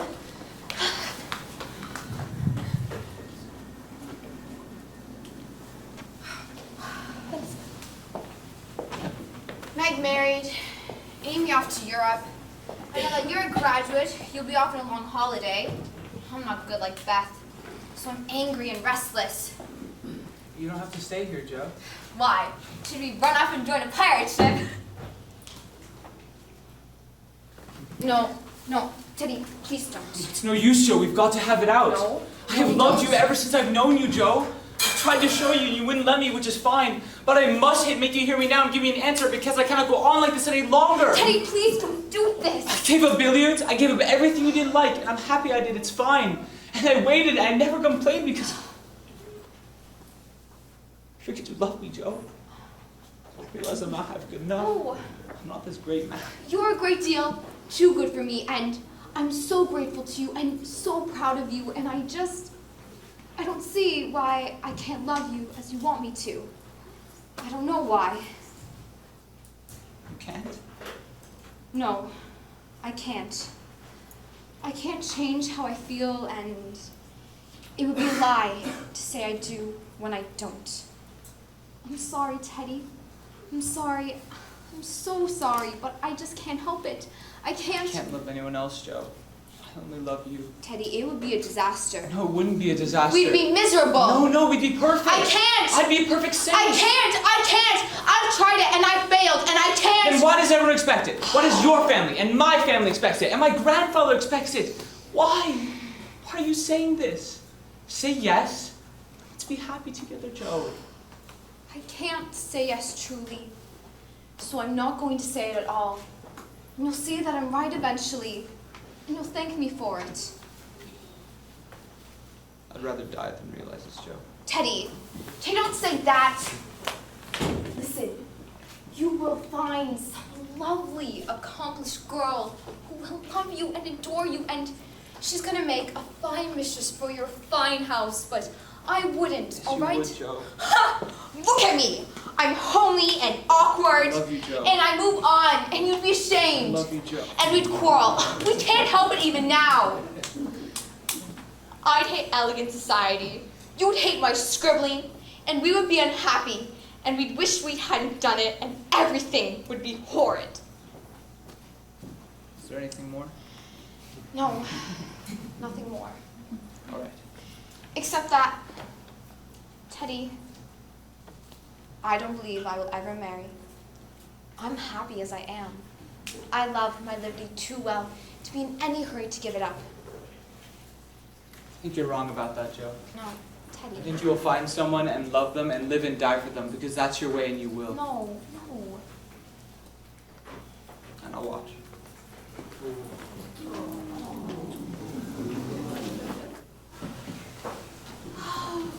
Aunt March, look! It seems that all of Southampton has come to greet the ship.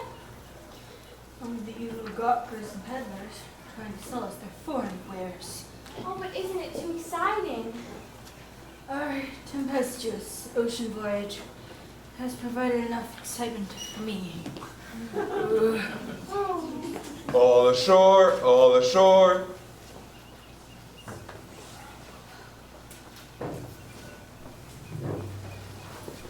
Careful now on the gangplank, miss.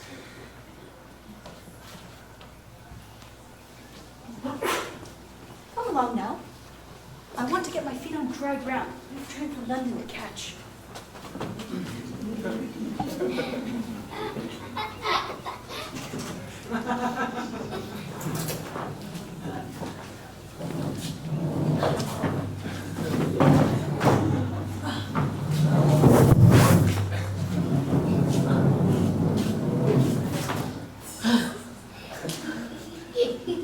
All aboard! London Express Even Track 3. All aboard!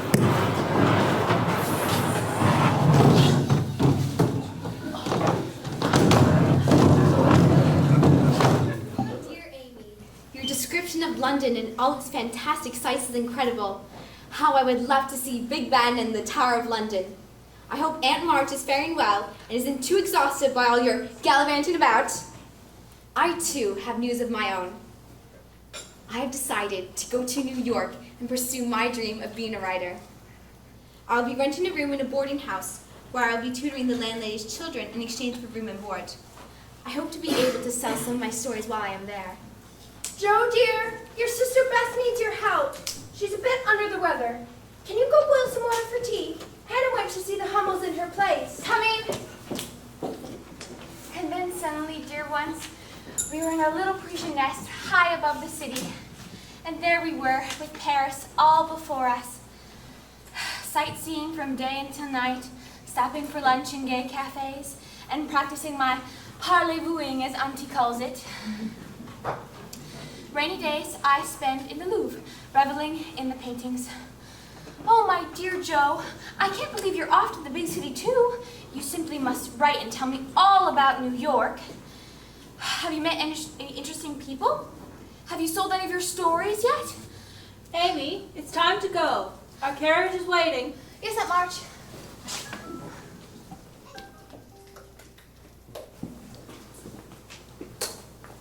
Thank you, Professor. I'll take it from here. Your little back is too young for such heaviness. Oh, excuse me, sir. Is Mrs. Kirk about? I'm the new boarder who will be tutoring her children. Hello, miss. She's always about. Mrs. Kirk is. Please, let me be of assistance. Oh, thank you, but that's not necessary. Fine, but little things to help are always necessary. Ah, Mrs. Kirk herself. Might you be Josephine March? Just Joe, please, ma'am. How do you do? Much better now that you're here, dear. I see you've met Professor Bear. Well, not formally. Professor Bear, Miss Jo March. Most honored to make your acquaintance, Miss Jo March.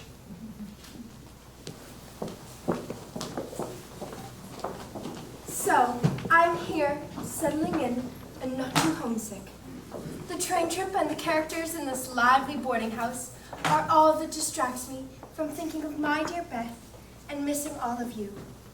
Mrs. Kirk is kindness personified, always bustling about the house. Your tea, Professor. Thank you, Mrs. Kirk. So kind. The most interesting character in our house is a Professor Bear, who is a distinguished scholar in Germany. Mrs. Kirk tends to him like a mother hen and says he has the biggest heart in the world. Here's your laundry, Professor. And no thanks to you, I found the 6 new handkerchiefs I gave you. 2 draped over the bird cage, 1 used as a rig as a sail for a toy ship, 3 for kite-tails, and the last to bandage my little Mabel's finger. Indeed sorry, Mrs. Kirk. It's a miracle we got them clean again. Now, put this one in your pocket, sir. Does she say more? So, we get on fine here, and I can secretly pay back the professor, who no longer has holes in his socks.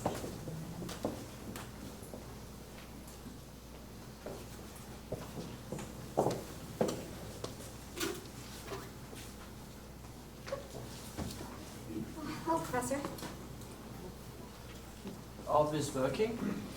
Money is the end and aim of my mercenary existence. No one gets ink stains like yours. You have a desire for money. Well, my sister Amy is in Paris, and until she marries someone obscenely wealthy, it's up to me to keep the family afloat with my writing. Goodbye, Professor. Good day, Miss March. So we began lessons and have become great friends. He's almost 40, Marty, so it's no harm. Professor Bear is my comfort here, and for that I am grateful.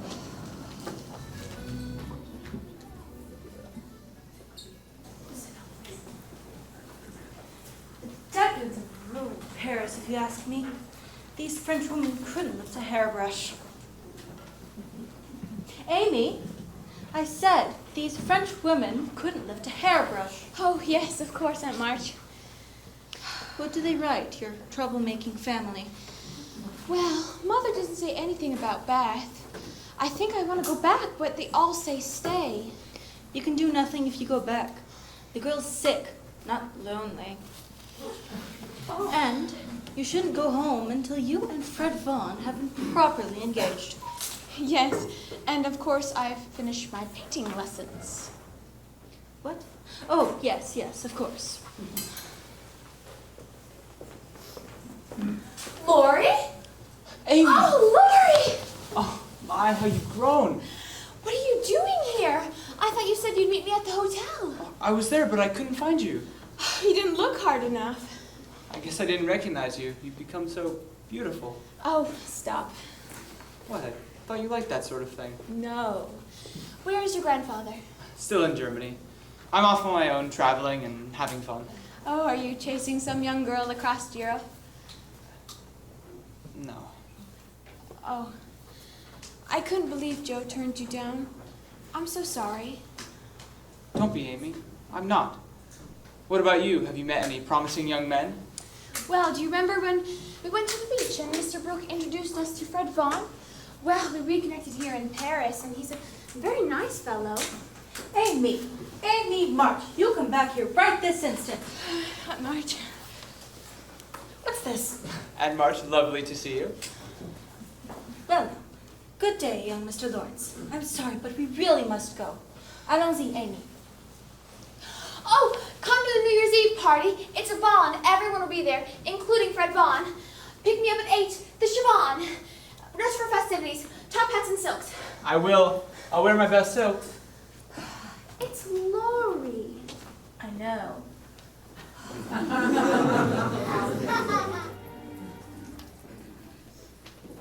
Sprechen Sie Deutsch? Ja, ich spreche Deutsch. Very good. Shall we say that it's not for lesson today? Would you care to join me for a cup of coffee? Certainly. That would be lovely. You know, that when I first saw you, I thought to myself, "Oh, she must be a writer." What made you think so? See, I know many writers. See, back in Berlin, I was professor at university, and here I am but a humble tutor, I'm afraid. But you are far from home, I understand, Miss March. You must miss your family. Oh, very much. My sisters especially. And Lori. She is your sister? No. He is a friend.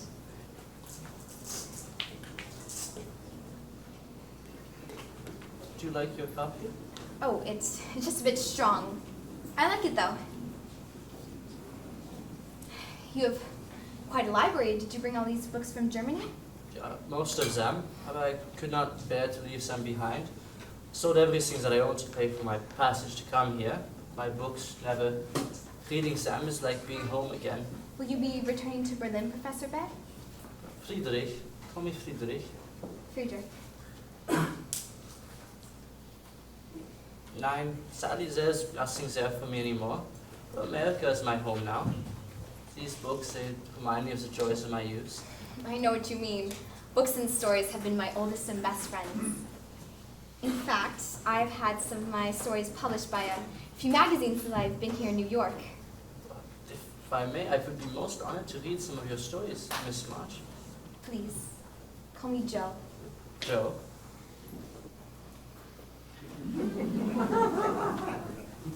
About the stories? Right now? Well, if you have some with you. Yes.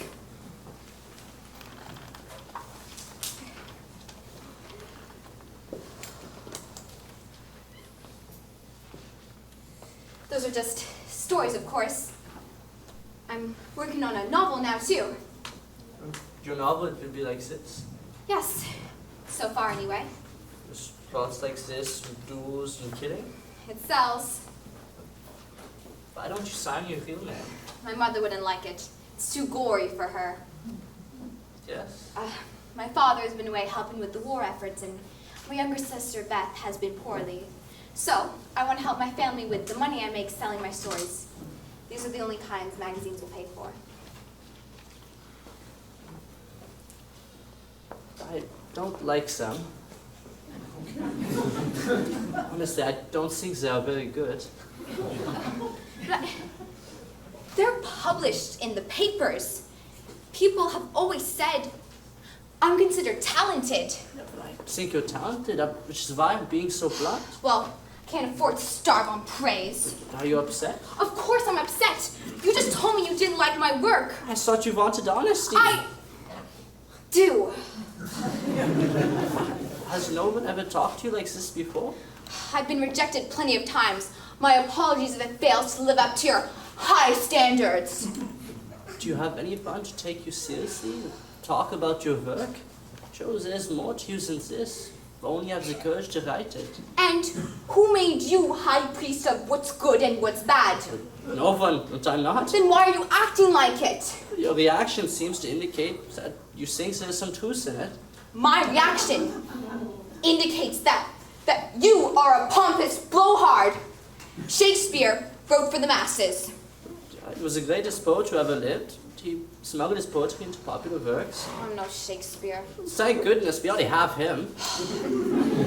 And if you know so much about it, why don't you do it yourself? I'm not a writer. I don't have the gifts you have. No, you don't, and you will always be a critic and never an author, and the world will forget that you even lived. I'm sure they will. No one Yes? no one will forget Joe March. I can believe it. Well, good day to you. Joe? What? Forgive me. But you said that I could call you Joe. I have much respect for you, I do. I wouldn't dream of offering you false praise, but it wounds me that I've hurt you. Please accept my deepest apologies. My intent was merely to be truthful, but I see now that it came across rather as harsh or dismissive. Would you be kind enough to forgive me? Of course I do. I'm sorry. My emotions have always gone the better of me.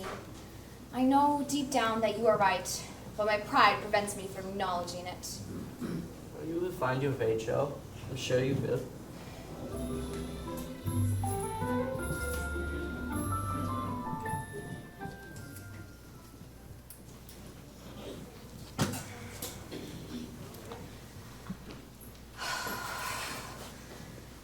So when do you begin your great work of art, Rafaela?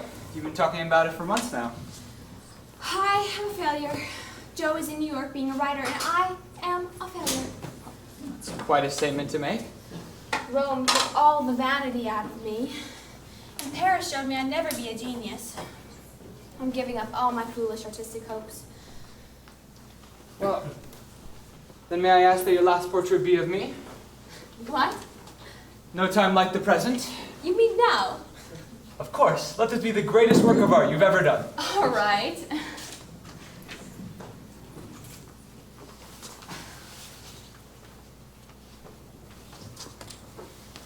So, when are you going back to your grandfather?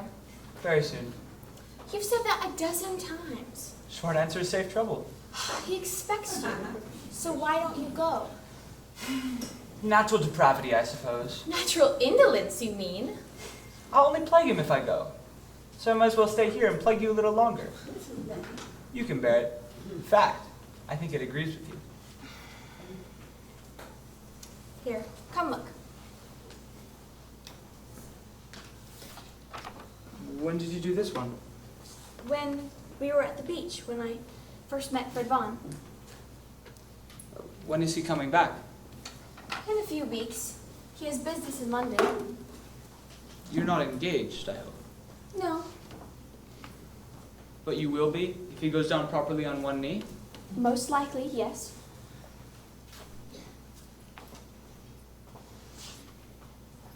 Don't marry him. What? Don't marry him. Why? Why? You know why. No, no. Yes, yes. Stop it. Stop it! You're being mean, Lori. How am I being mean? I have been second to Joe my whole life in everything, and I will not be the person you settle for just because you can't have her. Not when I've spent my entire life loving you.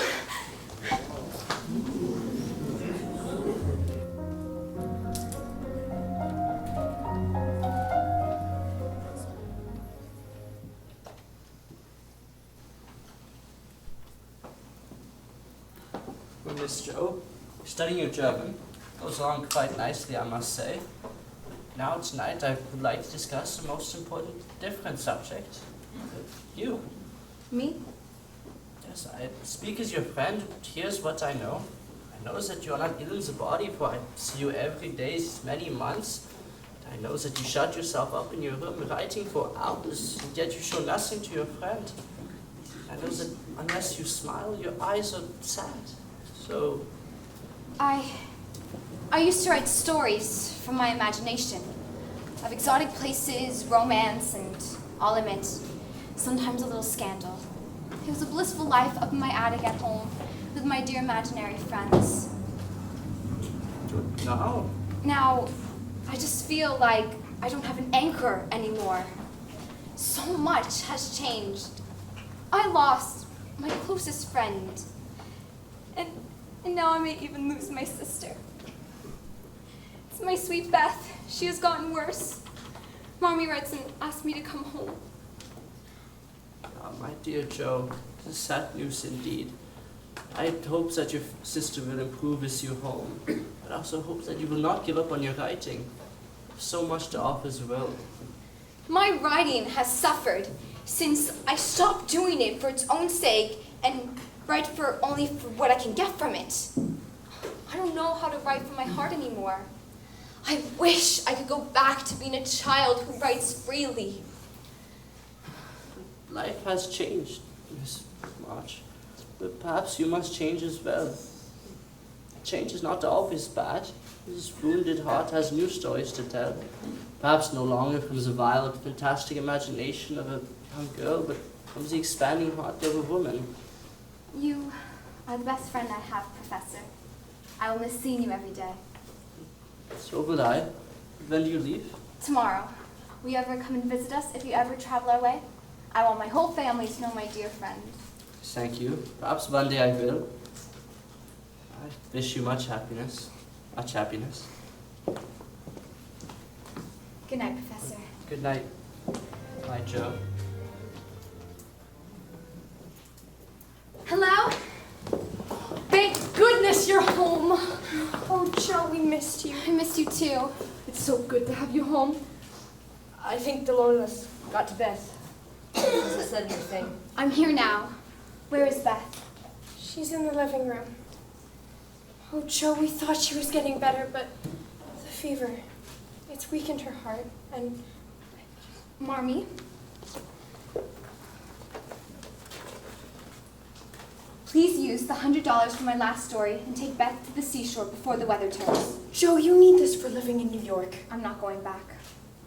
Joe, I can't leave Meg with her 2 new babies. One child is enough for a new mother, but twins?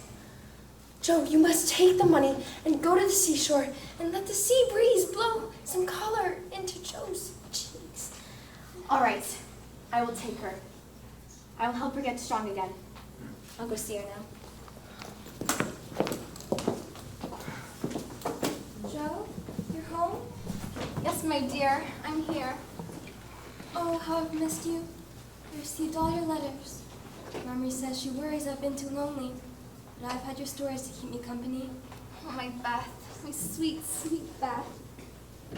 Would you please read to me something you wrote? Something to help me remember better times? Of course.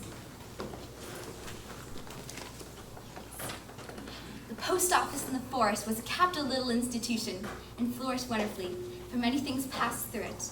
Poetry and pickles, tragedies, garden seeds and long letters, music and gingerbread, invitations, scoldings, and even puppies. Why, that's about us. It is. Oh, I love it. It's just a little story. It's nothing like you usually write. You don't think it's too boring? No, it's my favorite one yet. Really? Write me another, please. It cheers me so. Yes, ma'am. And Joe, keep writing them. I will. Even when I'm not here. No. Don't say that. Don't say it. I will take you to the seashore, and you will get better. I promise. Joe, I've had time to think. No. I'm not afraid. I know I'm going to the celestial city. I will be able to put my bundle down at the feet of my Savior once and for all. Just please, please listen to me. You're a writer, or anyone knew or paid you. Do what Mommy taught us to do. Do it for someone else. Write about our wonderful life we had all together. The joyous moments we shared. That will make me so happy. My sweet Beth, you have always been too good for this world. Oh, Beth. My poor sweet Beth. I'm so sorry I wasn't there to say goodbye. Amy, dear. Oh, Lori. I knew you'd come for me. I came as soon as I heard. I wish there was something I could say to comfort you for the loss of dear Beth, but... It's all right now. You're here. Even though my heart is broken, Beth is well and happy now, and I mustn't wish her back. It just grieves me to know that the grass is already green on her little grave. Poor soul. You've grieved yourself half to death. I'm going to take care of you, Amy. I'm a different man at your urging, so please, don't cry anymore.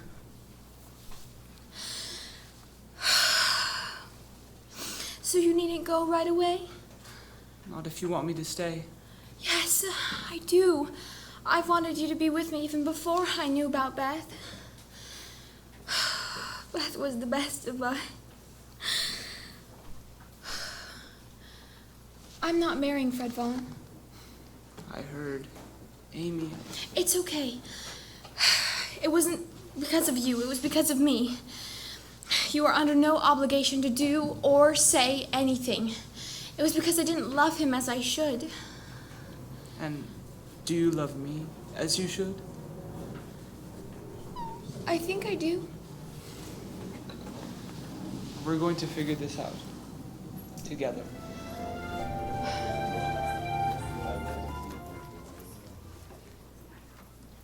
How much joy was had over those little German stories. But I would give to see you laugh again. Miss March, I have not forgotten my promise. Wait for me, my friend. I may be a little late, but I shall surely come. Yours, Friedrich. If only you would. Joe, you haven't moved all day. I've been thinking. Yes? How I push everyone away. Just when someone gets close enough to love me, they start asking things of me, and then I just snap. Joe. It must be me, my wildness. I always loved my independence too much to give it up, but struggled because I truly know I care more to be loved. I want to be loved desperately. Joe, that is not the same as loving. But then at every turn, when I think I get close enough, I shove them away. Just think. Lori when he proposed, Amy at the lake, and my dearest Friedrich. Friends. Joe, you are much too lonely here. Wouldn't you like to go back to New York? What about your friends? Friedrich. Wasn't that his name? I left in a hurry when I found out Beth was sick.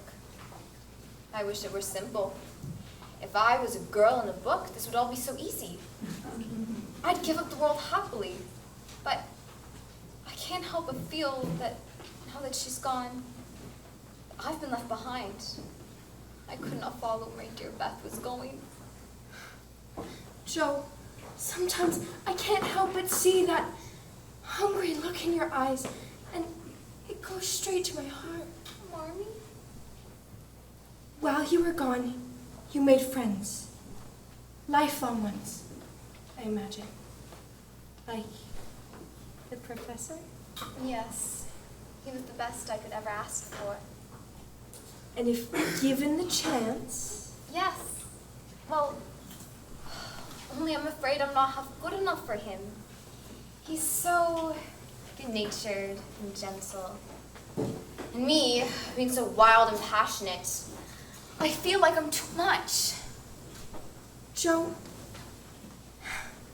I see. Joe, in being loved, you think you need to change. And I understand. Your father is much like him in many ways. He never doused my wildness, but he soothed and sheltered me, like a good man always will. It was to save my strength for the daily threats against me and the ones that I loved. Their eyes are so similar when I remember. Marmee, do you think anyone could ever love my wildness as father does? Yes, Joe, because I do. But most importantly, because your heavenly Father does. He knew you before he created you, Joe. And he made you just the way that you are. He doesn't make mistakes. And I suspect there is a certain someone who cherishes it well. If you'll believe it.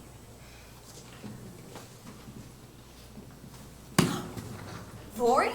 Is it really you? It is! Oh, Lord, I thought I was dreaming. Oh, dear Joe, are you glad to see me? Glad my blessed boy is too small. Words can't express it. Thank heavens, I was worried. Well, I wanted a moment to speak with you alone. Yes, of course. How's Amy? Did she bother you all the way from Europe with her careening? Yes, but I love it. Where is she now? Did she not come straight home? Oh, your mother's got her down at Meg's, and we stopped there on our way, and There's no getting my wife out of their clutches. You're what? Now I've spoiled it. I've ruined the surprise. You've gone and got married? Yes, but I never will again. Oh, get up, you ridiculous boy. We were married in Paris, a quiet wedding. For even in our happiness, we did not forget dear little Beth. However did you get Auntie to approve? That was a hard one, but grandfather chimed in on our behalf, and she knew you would all agree. You and Amy. It all happened very fast. Are you in love? Yes.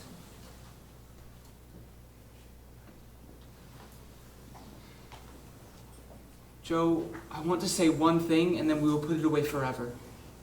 I have always loved you, but the love I have for Amy is different. You were right. We would have killed each other. Yes. I think it was meant to be this way. Oh, Teddy. You're the only one who calls me that. What does Amy call you? My lord. That's like her. Well, you look deserving of it.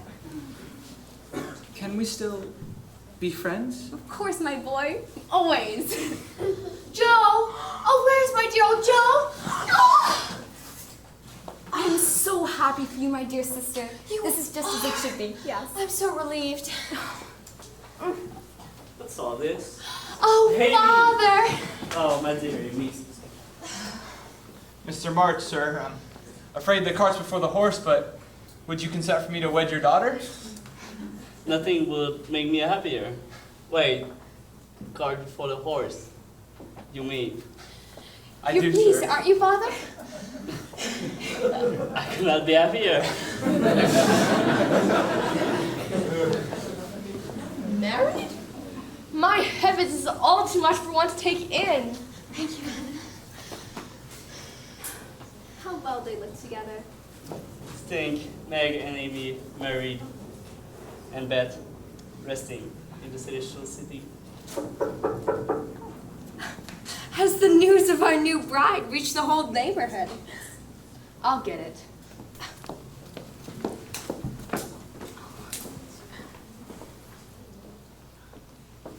A package came. It says it's for you, Joe.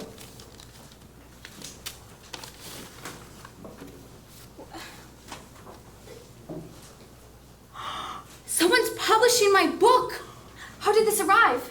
Foreign gentleman dropped it off. Strange kind of name. Can't think of it. Fox or bear or such. Bear! Friedrich! Did you ask him to wait? I thought it was one of Miss Amy's European friends, coming with wedding gift. I said Miss March and Mr. Laurie are living next door. Oh, Hannah, you didn't. And he said he had a train to catch? Oh, please go see if he's not far off. Joe, who is this mysterious person? Yes, Joe. Do tell. His name is Professor Friedrich Bear. We met while both living in the same boarding house in New York. He was my closest friend while I was there. I do hope he hasn't gone yet and that Hannah will be able to find him. And why is that? Friedrich. Oh, my dear Joe, I hope I'm not intruding on a family affair. Oh, don't be silly. I would love for you to meet my family anyway. Sir, we are delighted to meet you.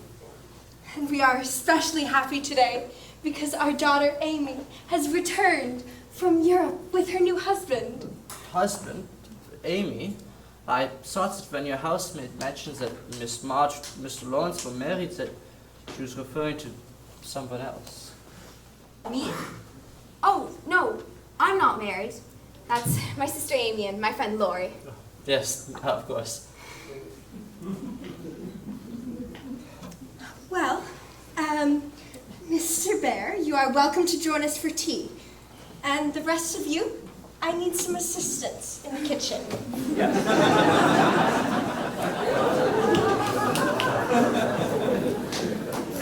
Thank you for my book, but I don't understand. You remember the manuscripts you gave me? That I took the liberty of giving them to a publisher friend of mine, but James Fields took it from my hand and he would not give it back. When I didn't hear from you, I thought you hated it. Nein, reading your book about your family and childhood is like opening a window into your heart. Thank you so much. I will be forever indebted to you for this. Do you intend to stay here a while? I've been offered a professorship in California. Since I have nothing keeping me here, I thought I might go west. So I have a train to catch. My ship leaves from Boston tomorrow morning. Oh, I'm sorry to hear you're leaving so soon. I was really hoping that you Yes? might get to spend some time with my family. Only your family? What about you? What about me? Dearest Joe, have I been so unclear about my affections for you? I dared not hope. I'm so young and I'm not good enough for you. My dear Joe, you are far too good for an old man like me. I had long since lost hope of finding a woman who could challenge me intellectually, not be afraid to speak her mind, but also one whom my heart beats for. In you I found all three. I love you, Joe. Perhaps since the day we first met. Truly a remarkable woman. Would you consider marrying an old fool like me? My dearest Friedrich, for once, I'm at a loss for words. Who is this man you're carrying on with? Aunt March, this is my friend, Professor... Professor of what? I hope Professor Love?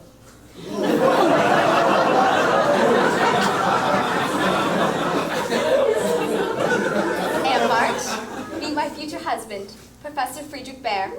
Future husband? I never thought I would see this day. Future husband? Future husband. Just look at them, our dear girls, grown into little women. Well, hello again, my dears. I'm sure you would like to know what happens next. With the help of Professor Baer, Jo's book about her family and their life together, Little Women, was published, receiving great acclaim. Beth would have been so proud. The family always remained close, which was Jo's darling wish, since once she had said, I do believe families are the most beautiful things in the world. And oh, one more thing. Old stodgy Aunt March passed away shortly thereafter. And to everyone's great surprise, she left her large estate, Plumfield, to Jo. After Jo and her professor were married, they turned the place into a school for children, filled with wonderful books. There are some books, when you read them, that feel so familiar, it's like being back at home. And as I mentioned, families are the most beautiful things in the world. And these pages may never quite do them justice. We have come to the end of this story, but not to the end of yours. Thank you for joining me. And remember, you could always come home.